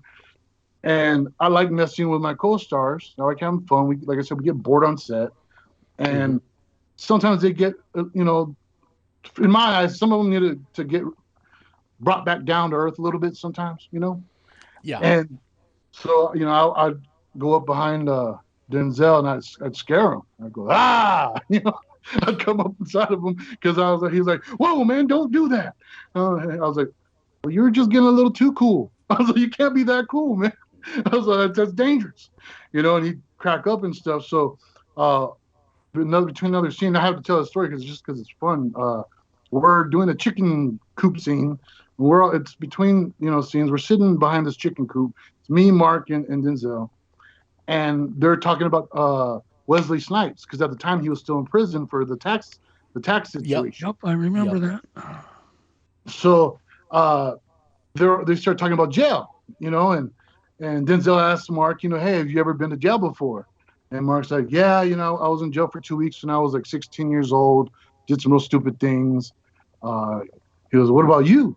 And, to Denzel, he's like, yeah, well, I might have spent a couple weeks, somewhere. He goes, for getting in a fight in a bar. He goes, and then they both turn to me, and they're like, and you? Right? And I'm like, oh, here we go. So I tell them, because I've been stereotyped quite a bit. That's why I knew I was going to do good in Hollywood. I've been falsely arrested multiple times, but I'm not a felon. I don't have a crazy record. but I have been arrested on false charges. So I tell them, I was like, well, one time I was facing 76 years, right? And I was about to go into the story, and Denzel goes, hold on. I asked Mark, has he been to jail? He said 2 weeks. He asked me, you been to jail? I said, yeah, 2 weeks. He goes, you can't start your story after 2 weeks with this one time I was facing 76 years. He's like, what the hell? And it just they called for us to go back on the set to go film. So I never got to tell them my story. But they were really cool people, man. They weren't real jerks or anything, and all stuck up. Everybody was real cool. That was a really fun time on that set. So you're saying they're all down to earth. Nobody was like, I am Denzel Washington, kiss my shoes, or anything like that. They were just doing a job on set like we would talk with any other coworker. Having a minute, just relaxing. I only had one actor act like that with me. They thought they were just the cat's meow. Their doo-doo didn't stink. That was what was that show called? The Mentalist, the blonde guy. Yes. Yeah. I forget his name, but he was the Mentalist. And on any movie I'm doing, it's customary you go introduce yourself to your co-stars. Claire Forlani was on that movie. But a few other really cool people. It was called Not Forgotten. That was the movie. Mm-hmm. Not Forgotten. And Chloe, that little girl that was in Kick-Ass, that she. Yeah. I know what you're talking about. Chloe, though, real cute little lady. Well, she Nicolas was Cage's daughter in Kick-Ass, the one that. Yep. So, I'm introducing myself to Claire Forlani. I didn't realize that she was British. Because all her roles I've ever seen her play, where she speaks with an American accent, and I was just like, "Whoa, mind blown!" And then I went to him to introduce myself, and he was like, "Why are you talking to me? You're nobody." He's like, "Don't talk to me." Jeez. Fuck you too. Okay, just saying hello. Bye-bye. Excuse my language. Apologize about that, but that was what I told him, because he that was the rudest dude I ever dealt with. But how do you work with somebody after that? How do you work with somebody after the introductions are like that? He's the one that I was going to beat the crap out of in the film. And I was kicking doors in and all that, so it kind of helped. It gave you a little motivation. Did you go all method on him at that point? I went as much as they'd let me. Yeah, it was good times. That sounds like you've had some wonderful times on set. And an adventure house. Like I said, I've had my fun. I am completely happy and okay with doing this other thing, because I get more excited with Bigfoot. Yeah. UFOs than I ever was doing that stuff. Well, what did I read in your bio though? You saw a Bigfoot. Yeah. You saw a Bigfoot, though. I mean, very few people can say, hey, I saw a Bigfoot. He actually filmed it, Joel. Not only do you see the Bigfoot, you filmed the Bigfoot. That is amazing. You got to tell us that story. We got to talk about that a little bit. All right. What was that like? That was unexpected, one, because while I was trying to find Bigfoot to film, I couldn't find him. I could never catch him. But the one day that I'm not looking for him, and I took a couple off of the res to go shopping at Walmart. On the way back to dropping them off, the guy's wife says, "Hey, there's one right there." And I was like, "What?" I thought she was messing with me. And sure enough, there it was walking. I pulled over, pulled out my phone, and started filming it. Yeah. Was it bigger than you? Oh yeah. I mean, judging by size, because you're a big guy. I mean, you're what, 6'4"? Yeah. So I was in that neighborhood. It was easy, minimum 7 foot. I'd say more though. We did do a comparison to where it was and where I was filming from, and it was easy a head taller than me, minimum a head taller than me, and you could see the way it walked.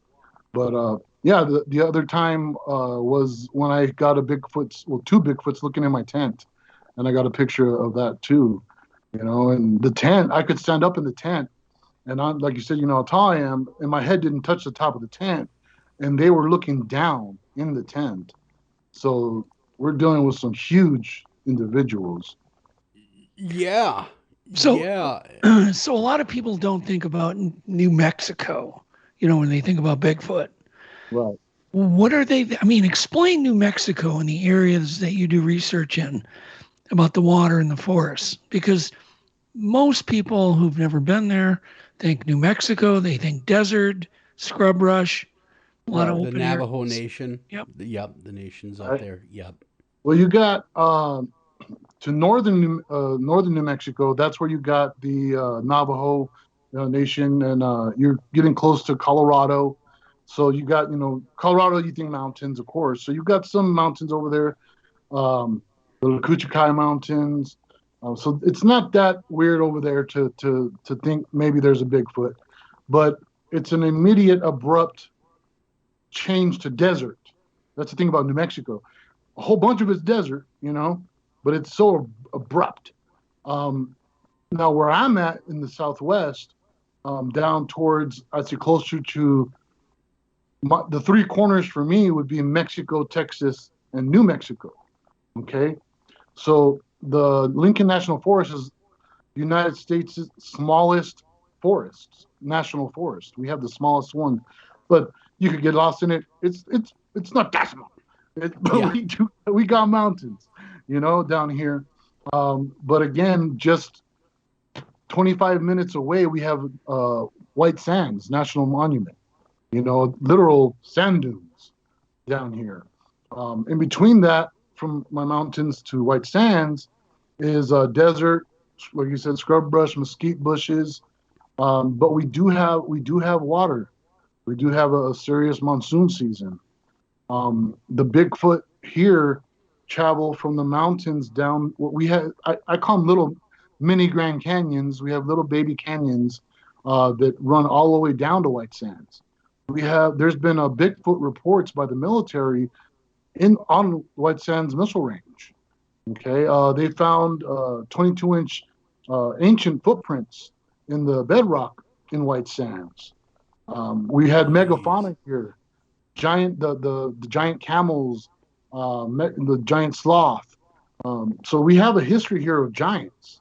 The Mescalero Apache is what we have down here. The Apache, and they have a rich history, with the Sasquatch.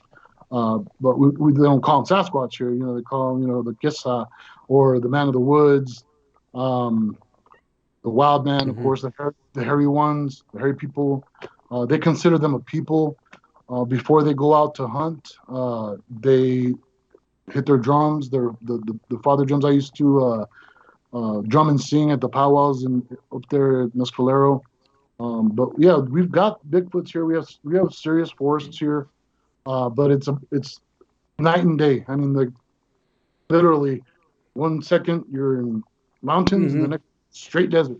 But doesn't that contrast help you narrow your search?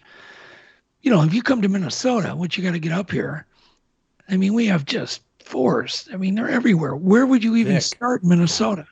But if I was in New Mexico, to me, it would be limited to where they could live. Does that help you?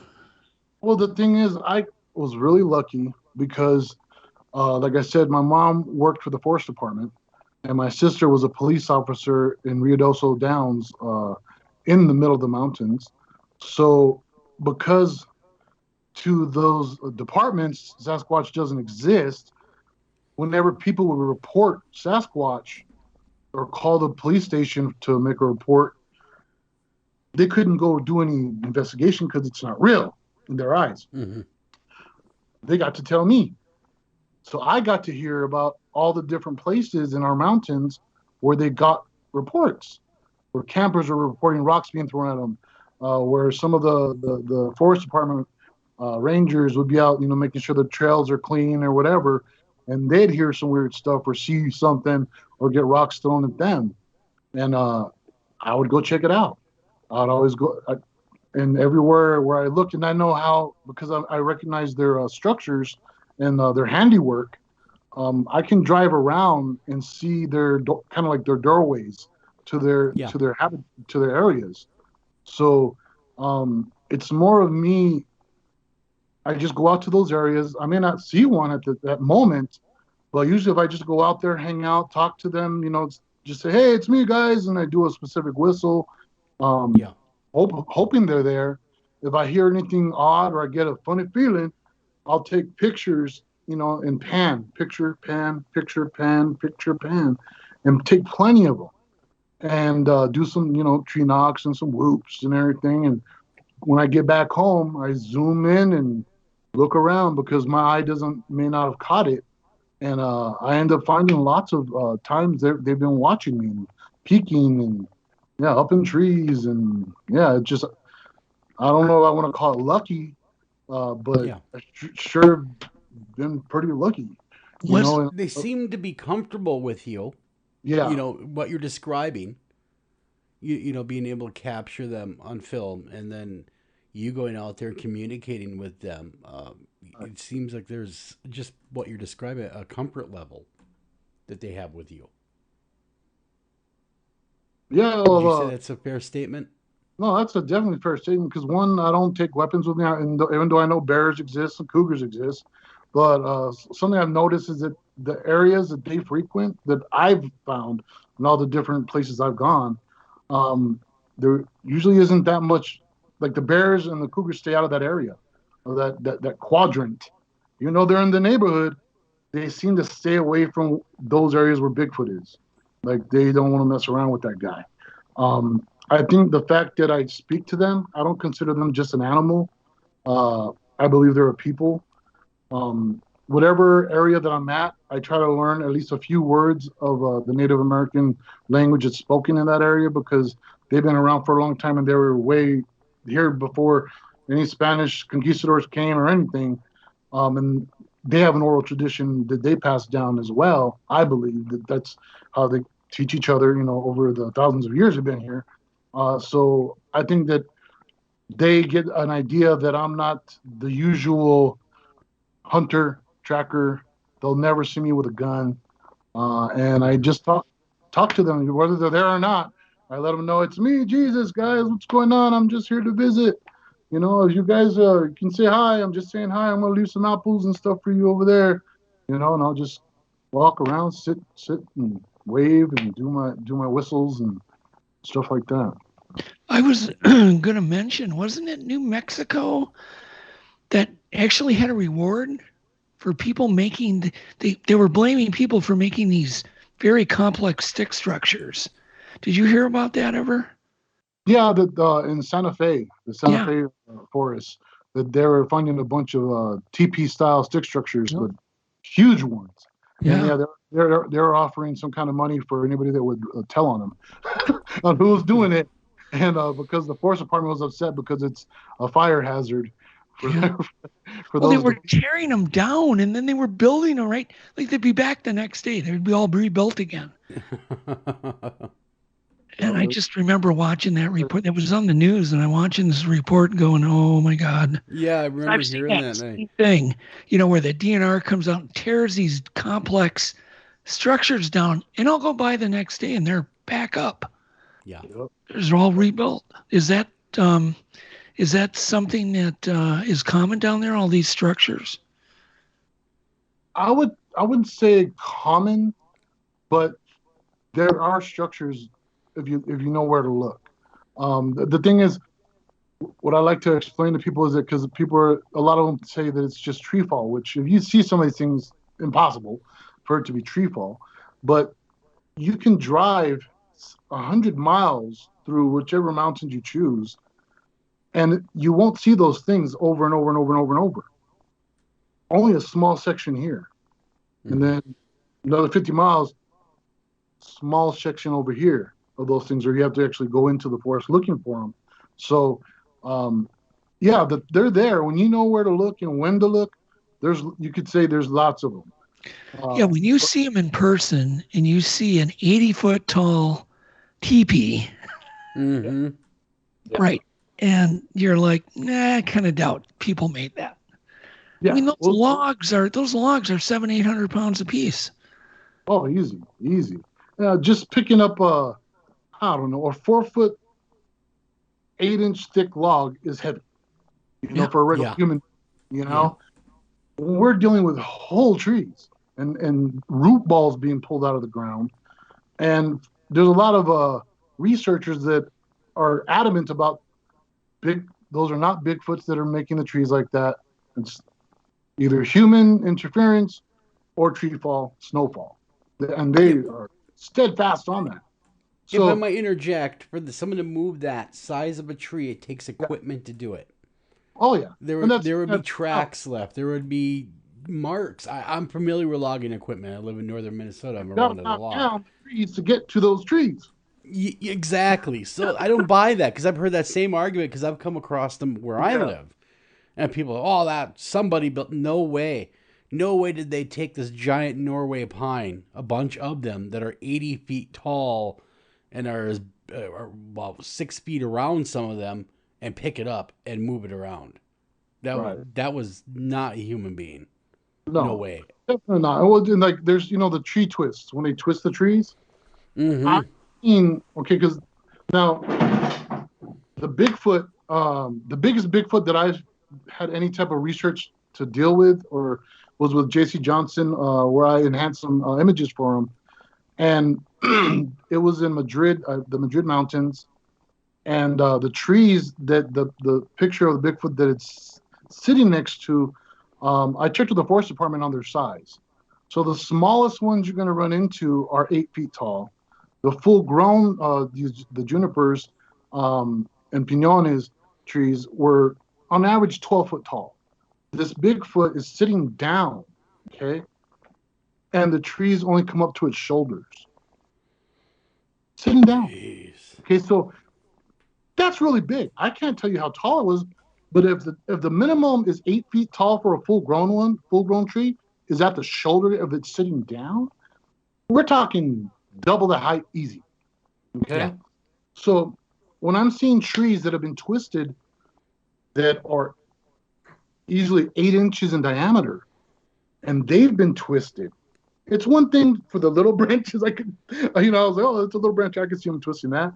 But full-grown trees being twisted, and just holy crap! And I know what trees look like with that have been hit by lightning. Like I said, my mom's been working for the forest farm for over 20 years, and I took all their classes. I go out in the forest. I help, whenever I could. I was out there learning everything I could possibly learn about the fires and how they start and what trees look like when they're just, being cleaned up for the, to stop fires from happening. What the hot shot crews and all the other fire crews do when they're marking trees, which ones are going to take down, which ones they move. And when I'm out there in the forest and I see certain things, those are the things you ask yourself. One, can a human being do that? If a human being could do that, why did they do that? Did this person travel 10 miles into a mountain range and set up this structure in hopes that one day, 1 year, somebody's going to come upon it and be like, hey, man, I think that's Bigfoot. Yeah, right? Yeah, it's just implausible. It makes no sense. There's a giant X, okay, up in Bailey Canyon where I'm going to be going, in a couple weeks to do another expedition. There's a giant X, 2 trees that didn't come from that spot. They didn't get knocked down there. And these are huge trees, 2 feet in diameter, minimum, easily 30 feet, 25, 30 feet tall. There's about maybe 8 feet above my head before the actual crisscross meet of the trees. Okay? Yeah.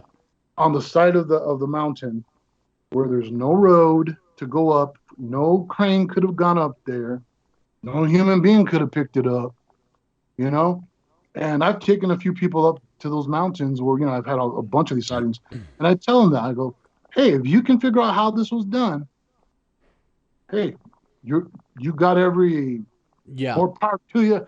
You're right. It's Bigfoot silly. I go, but if you can't explain it in any way or form, keep an open mind. Yeah, because I know, like, we've been talking, and I've come across a lot of these structures, especially I'm a deer hunter. I hunt, I'll get out there, and that's, you see the oddest things, and you just know there's no reason why a human being would show up and make this teepee structure. I mean, you hit the nail right on the head. Why? Well, what would be the motivation to spend all that time and energy to do that? So there's something to that. And no one can disprove it either as much as prove it. So until then, something's out there doing this. And I'm thinking it's Bigfoot, and I think it's more than one. I believe that there's communities of Bigfoot. And these very well could be their road markers. We're going this way. Follow this. This is where we are. That's what I believe they really could be, a lot of these teepee structures. You know how people talk about there's no bones, right? Okay. I brought this up to Doug before. I got a clear overlay because I researched giants, and I got a clear overlay of in North America. You can do this everywhere else too, but of all the areas where they found giant bones, since the 1700s, 1800s. Was it Hugh Newman and I forget the other guy's name. They do a bunch of stuff on TV, about giants, right? Mm-hmm. Conferences and stuff.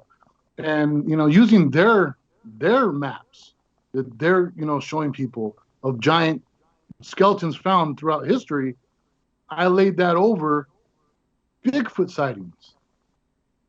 And they match up. Streaming only on Peacock. John Wayne Gacy is suspected of having killed as many as 32. Straight from the killer's mouth. They want you to believe that I alone committed these murders. The new gripping 6-part documentary series that investigates the crimes that shocked the nation. The thing everybody thought they knew wasn't the whole story. John Wayne Gacy, Devil in Disguise. All episodes streaming now. Devil in Disguise. Only on Peacock. This is Peacock. I love it! It's streaming your favorite shows, movies, live sports, breaking news, exclusive originals. It's The Office. That's what she said. Chrisley Knows Best. It's gonna be Todd's Way or the Highway. And Peacock original shows like Punky Brewster. Holy macanoli. So whether you're in the mood for every live WWE pay-per-view or every episode of Law & Order SVU, Peacock's got you covered. Peacock. Watch for free, upgrade for more. Stream now at peacocktv.com. That's interesting. Beautifully.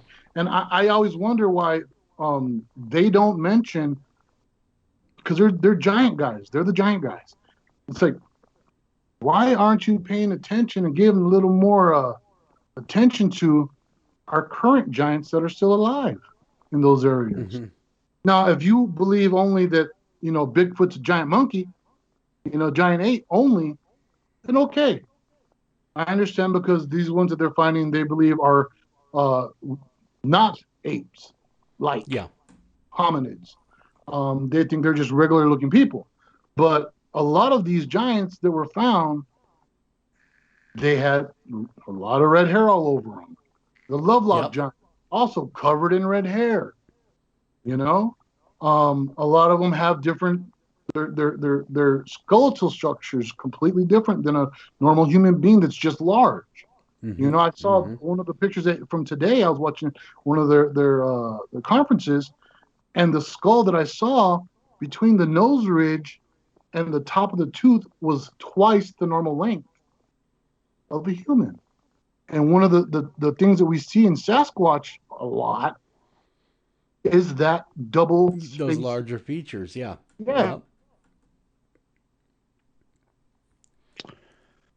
In one of the most common colors reported in the country is reddish brown. It's kind of an auburn color, like an orangutan color. Yeah. That's interesting. Well, yeah, because I remember interviewing, I think they had a History Channel show, and I forget what it was called, Finding Giants or whatever it was called. At that time, this is many years ago. And I kind of posed that same question you're asking them. How do we know they're not Bigfoot skeletons? Yeah. How do we know that for sure? Well, it has double rows of teeth. Well, how do we know Bigfoot doesn't have double rows of teeth? things like that. So we don't 100% know that. I mean, that really could be it. These could possibly be Bigfoot bones. Some, not all of them, but some of them could definitely be Sasquatch bones. It's true. So what do you think these things are, Jesus? Do you think they're hairy humans that are just literally a lost tribe of humans, or do you believe they're some type of an unknown creature or an animal?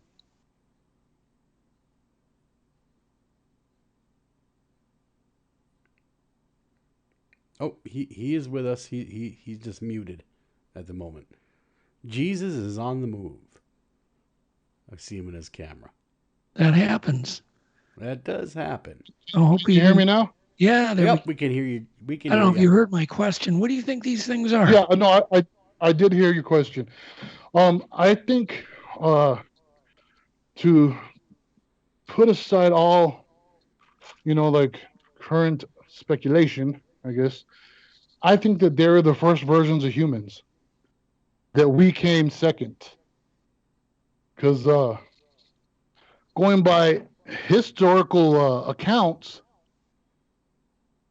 I think that we were created, and they were created for slave work, working mines, collecting gold, and that sort of thing.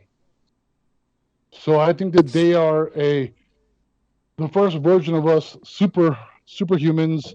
They were created to be super strong, to do the work, and they caused a lot of problems, rebelled, and they made us instead a little bit easier to control. That kind of goes into the theory of ancient aliens, is what you're saying. Yes, but at the same time, I do believe in God and the creation story, but I just think a whole lot of it's been edited out, and we're only being told what they want us to know. Mm-hmm. But yeah, that's what I think they are. I think they are a type of human from what the DNA says. That's why they have a language. They were banished from to ever mingle amongst men, never again. And they were banished around the world to the depths of the forests. So they're still there. It's interesting. You had mentioned your Bigfoot that you had filmed, and I did see the footage, actually quite impressive. It's far away, but you can clearly see features that, in the way it's walking. you can see it's quite tall. The grass that normally would, come up to my chest is just barely on this thing. But I just, a listener just wrote me and said that they took a report on Whitley Island of a Bigfoot that was seen in the old growth trees, just sitting there watching cars go by. And you had mentioned your sighting was near a road. Right. Yep. Yeah. Doug, you saw one on the side of the road as well. Yeah, I did so too. I mean, it kind of seems to be a theme here. Yeah. Sides of roads. I'm actually doing because as you mentioned, I'm do a YouTube channel. My next video that I'm putting out is about Bigfoots being close to cities, coming in cities, and that they're not just deep in the forest. That they take, because they are smart. They know what they're doing, and they're the best survivalists you'll ever get to see or know, and that they're taking full advantage of what we do, and they understand how we treat our homeless people and how we view them. It's very interesting. And a lot of homeless people do see Bigfoot, and the Bigfoot seem to not really care. Mm-hmm. Sure. I have a feeling we're going to lose him. We may, but I mean, that's an interesting theory. Bigfoot coming in. Have you ever really looked at any videos of the forest in New Mexico, it's actually really interesting. I mean, they're thick. They're not like it's it's thick like ours in Minnesota. Some ways. Yeah. I was in Bunker, I think it's called Bunker Hills Park the other day, and I was just exploring the park and areas I had never. It's a state forest area, but it's kind of a weird area because there's sand dunes and hills in an area that's completely surrounded by flat ground. And I don't know how many acres are in Bunker Hills State Forest, but oh God, maybe 50,000. But I was driving through these hills and I was going, God, this looks like New Mexico. Right? Yeah. Right down to the sand dunes. And but it's beautiful. Absolutely beautiful. New Mexico is interesting because it's a state of change. You know what I mean? Because you could go so many miles and be in mountains, and you can go so many miles, like he was mentioning, be in sand dunes or be here or be there. It seems like the kind of state that the terrain changes so much, you get a little bit of everything. Yeah, it's kind of a lot of edges in New Mexico. And not only these creatures, but just animals in general are attracted to the edges. Yeah. So there's a lot of wildlife that thrive in New Mexico. Well, when you think about it, hunters will tell you, usually when they shoot deer, it's on the edge of a field. Yeah. It's an edge. Animals are attracted to the edge. I think because of a lot of reasons. They can see. They're still under cover on the edge. There's some safety there in the edge, but yet they're able to see what's going on around them. I think it's a tactical advantage. Yep. I think we've lost our guest permanently. I am going to attempt to... Wasn't he awesome? Yes, he was great. And thank you for coming on for the time that you did, Jesus. And we will definitely get you back on the show when we can. It would appear he is not even available online at this point. So we will hook back up with him. It was only a matter of time before we knew the internet would fail. Right. That's the unfortunate part is, sometimes the internet just decides it's had enough. So right before I came on tonight, Joel, yeah, you get one of those warnings, on your phone, the weather warning. Oh, yes. Well, lightning. Yes. It was just funny because I'm reading it and it's going, stay away from windows. Do not take your headphones off. And I'm about to put them on and go right next to a window, right? Yeah, you're tempting fate at this point. You're like, whatever, I'm Doug Hijack. And so the question would be, if lightning hit your wiring and you had headphones on or an earbud in, would your brains fry? Oh, my God. I do know when I used to work at the radio station, the big industrial radio station, setting. Yeah, big FM station. You're talking about the one with the tower right out that gets hit by every We're talking the tower that's on the same parcel of land as the station is. And we would stand and we would look up at this tower during a big storm and we would watch this lightning hitting the top of that tower. Hitting that lightning rod that was on top and praying that, that lightning rod is doing its job and it's well grounded. Yep. Because if it's not, it's coming in. It's coming right into the studio. Well, for instance, do you know if your house is grounded? Most people don't even know. My house is grounded. Yeah, but yes. I know it's grounded. But I mean, do you have a lightning rod? They don't put those on homes anymore. No, they don't. They Why? don't do that anymore. You're right. Why? They don't. Because I was just watching a buddy of mine was having new construction put in. And we got on that topic of lightning strikes because his last home got burned down because of lightning. Yeah. And he was super paranoid about it, as he should be. And he was talking to me. He says, they don't even put lightning rods on anymore like they used to. They just, they rely on the grounding of the home. Yeah, but you gotta hit. The point is, if it hits wood, it's done for. Well, it's gonna penetrate the wood, or it's gonna catch it on fire. Yep. Because there's moisture in wood, and it expands so quick it just explodes. Yep. Why not put a lightning rod on homes again? They really should. They really should. I can't think the last time I saw a lightning rod on a home. Does yours have one? I doubt it. Hell, if you know kind of thing going on. But every time there's a lightning storm, Joel, I think about it. You think about it every time. Yes, that's like thinking about getting auto insurance. Oh my God. There was one time me and my friend Ron Carlson were putting up a dish, one of those Spectrum dishes, on my roof during a lightning storm. And I'm like, I think we should probably go down, Ron. And he's like, well, let's just finish up.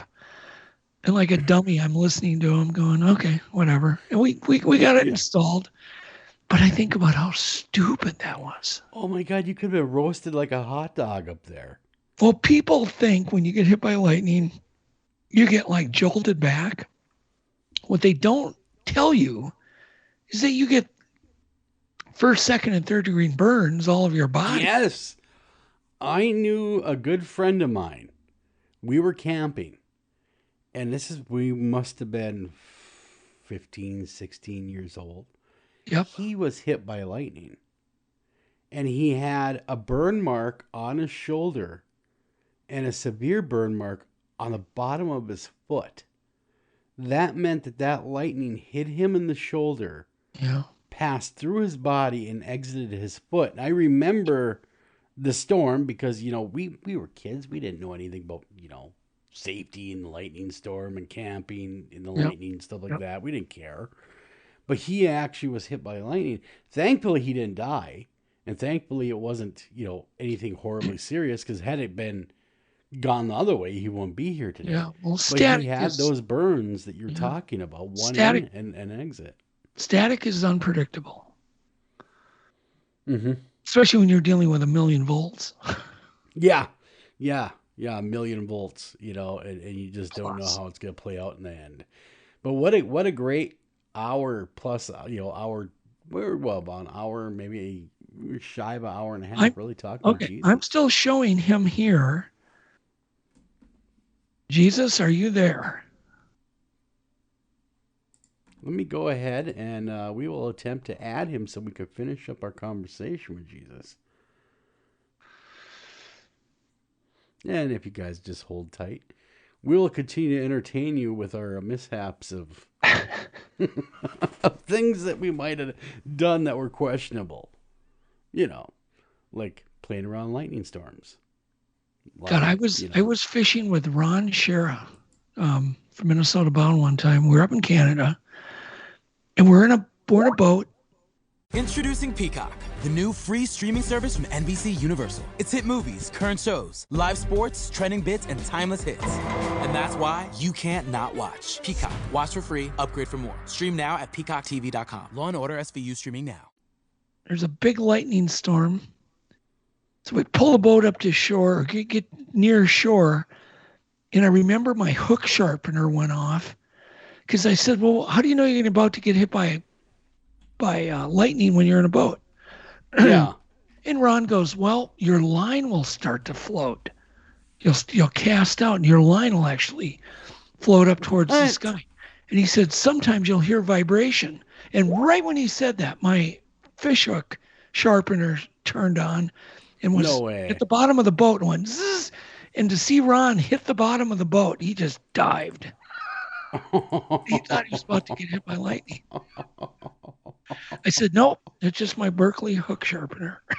I'd love to see Ron Shera diving, doing the dive.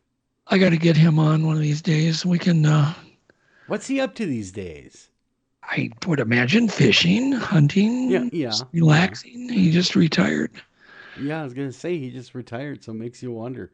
But do you ever miss doing... Oh, God, yes. That kind of programming like you did? Yeah. It was the funnest time of my life.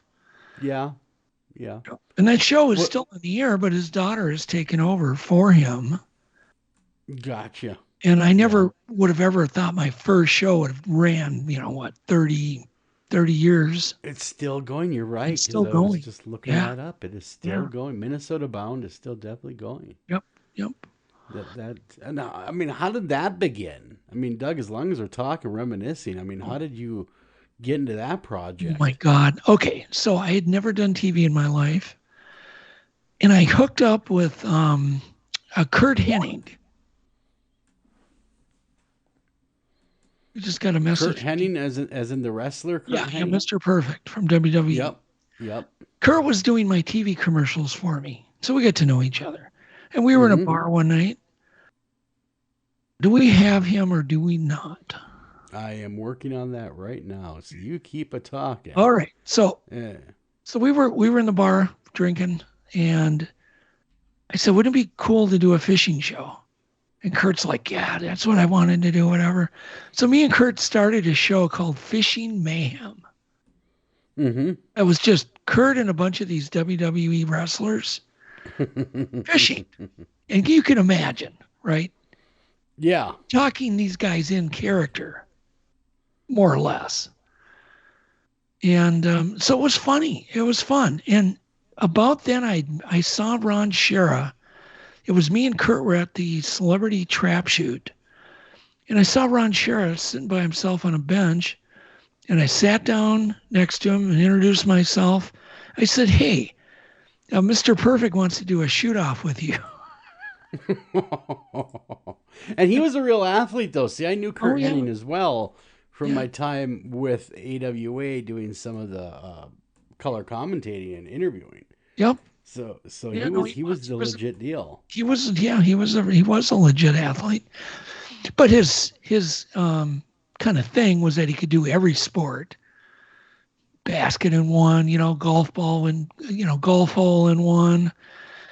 Everything. But that was the premise of our kind of comedy, that he would be bragging in the boat, but he would always get outfished. So Kurt, he had a great sense of humor. I loved him. And so we did this show, but then I met Ron. Ron participated in the Fishing Mayhem because Kurt was challenging everybody. He could outshoot anybody, including John Satterwhite, the trick shot shooter. So we did that. We did the little TV thing, and I got to talking to Ron. We exchanged cards. Found out Ron lived 2 blocks from me, up in Andover. Really?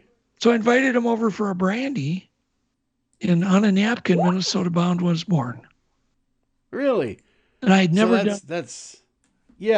I'd never done that. Is TV. Amazing. Yeah, because we hadn't got our show on the air. Well, then Fishing Mayhem became part of Ron's show as a little. The audience, not to interrupt you, you may hear the phone ringing. I'm just alerting the audience because we're calling Jesus a cell. But that's how it was born. It was just that organically.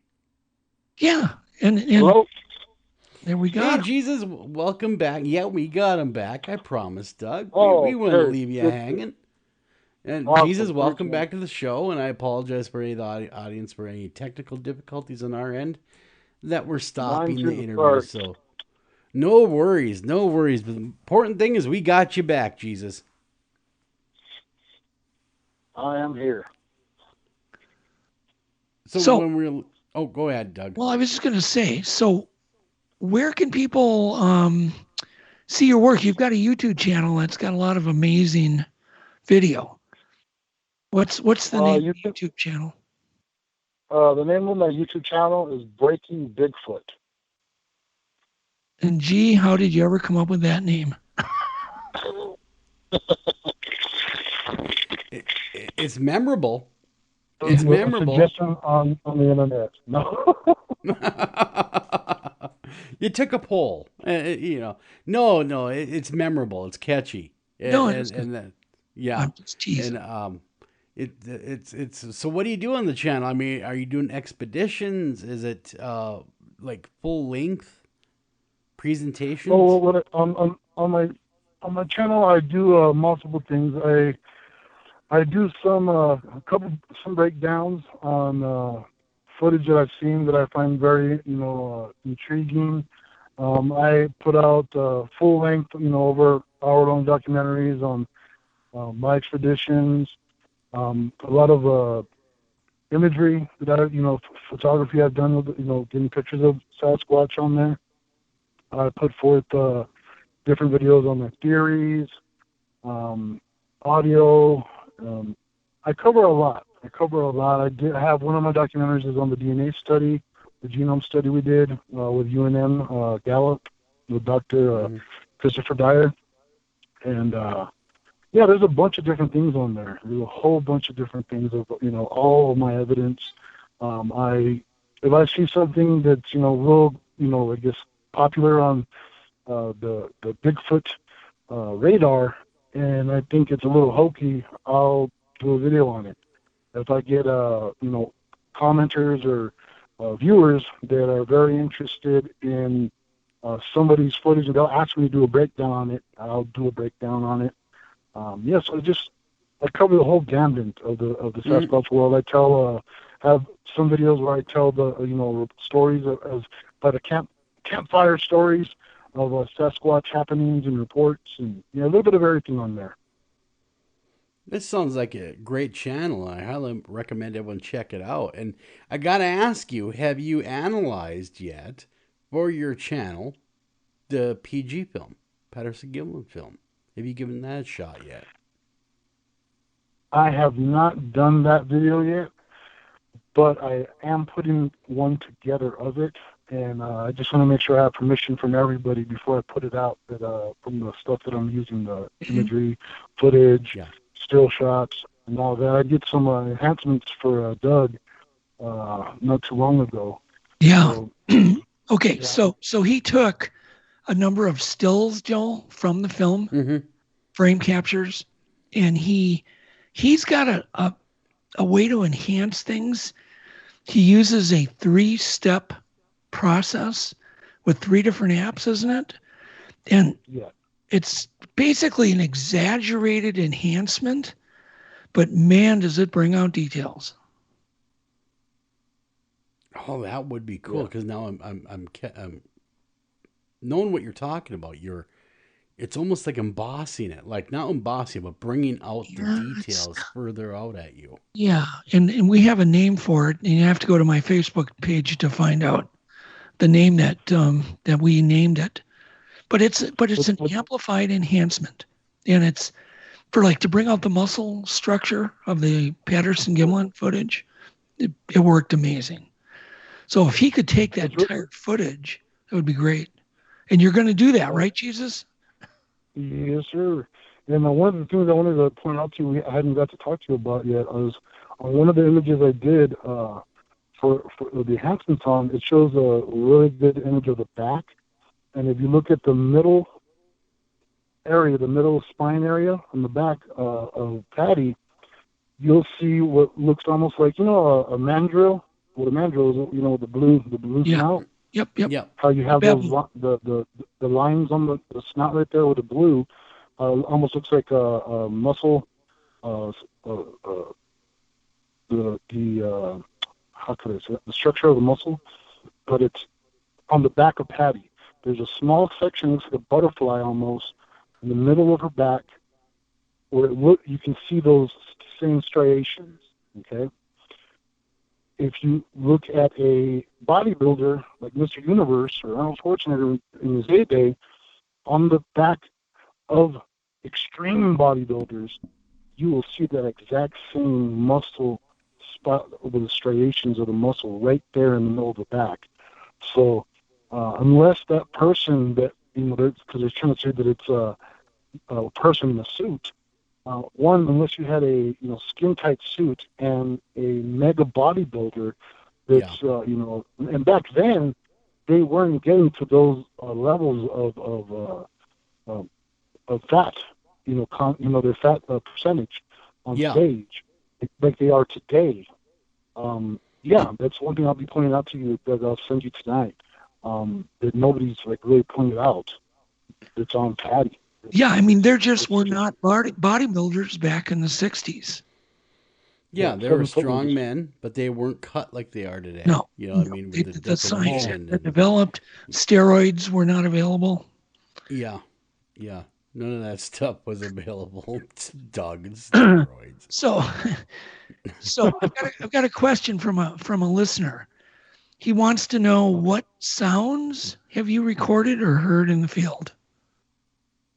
Any sounds? Okay, so in the field, I've recorded myself, knocks, some whoops. I've actually recorded words. The first time was in my Tule Creek Bigfoot documentary. It's on my YouTube, and you'll hear whistling back and forth. There's about 4 to 5 of them in the bushes, whistling back and forth to me. And I've got that, on audio. And then one of them, while I'm describing, because I found one of their structures, it looks like a little wigwam hut. I call it a structure because I'm talking to the audience, with the camera. They go, right here you can see the structure, and from behind me you hear the word bush. So it says bush to me. Is there a way you could do a compilation? David Ellis of the Olympic Project would love to analyze those sounds. Oh, I'd be happy to do that. And then, more recently, where I was this is a little a month ago, I did another expedition up in our mountains in Bailey Canyon, and one of the viewers from YouTube pointed it out to me. They timestamped it, and I got an audio something. I was the only one out there in the forest, but I'm in an area with a bunch of structures, and something says in a really, really deep voice, "Ikta," which we believe is Apache words. I got to figure out what it's saying, but a real deep voice calls that out to me, says "Ikta." So I found that pretty interesting. Yeah, if you can get that tape of the words, the spoken words to David, he would be honored to analyze them. Yeah, that's amazing that they're using language. How they range on the with their ohms and decibel levels. Because I didn't hear it with my own ears, but the camera picked it up. When it said bush, same thing. I didn't hear it with my own ears. The camera picked it up. And not until later did I, when I looked back at the footage, did I hear it? I had no idea. I was just talking, continuing talking. Almost we're out of time. We're out of time, Joel. Yeah, we are out of time, but it has been our pleasure to talk with Jesus. And of course, you can catch him. He's got his YouTube channel over there, Breaking Bigfoot. You want to check that out. And you can also see his stuff he's got out there. Movies, of course. You know him. You love him. And, just keep up the great work, Jesus. And we'll be watching, man. And like I said, it's been a lot of fun talking with you. Really enjoyed hearing about your time in the movie business. And I hope to have you on again as a guest real soon. Well, I look forward to part 2. Absolutely. Do you have a website, Jesus, by the way, that they could check out with any of your Bigfoot stuff? I have on just Facebook, the Breaking Bigfoot group, and my YouTube. I concentrate on just keeping those 2 things. Perfect. For all my content. Awesome. Again, Jesus Payan tonight. We've been talking with him, and you have a great one. And Doug, it's been another great show. My gosh, don't they just fly? You're left with a million questions to ask. But until next time, guys, take care of each other, love each other, and keep looking for Bigfoot.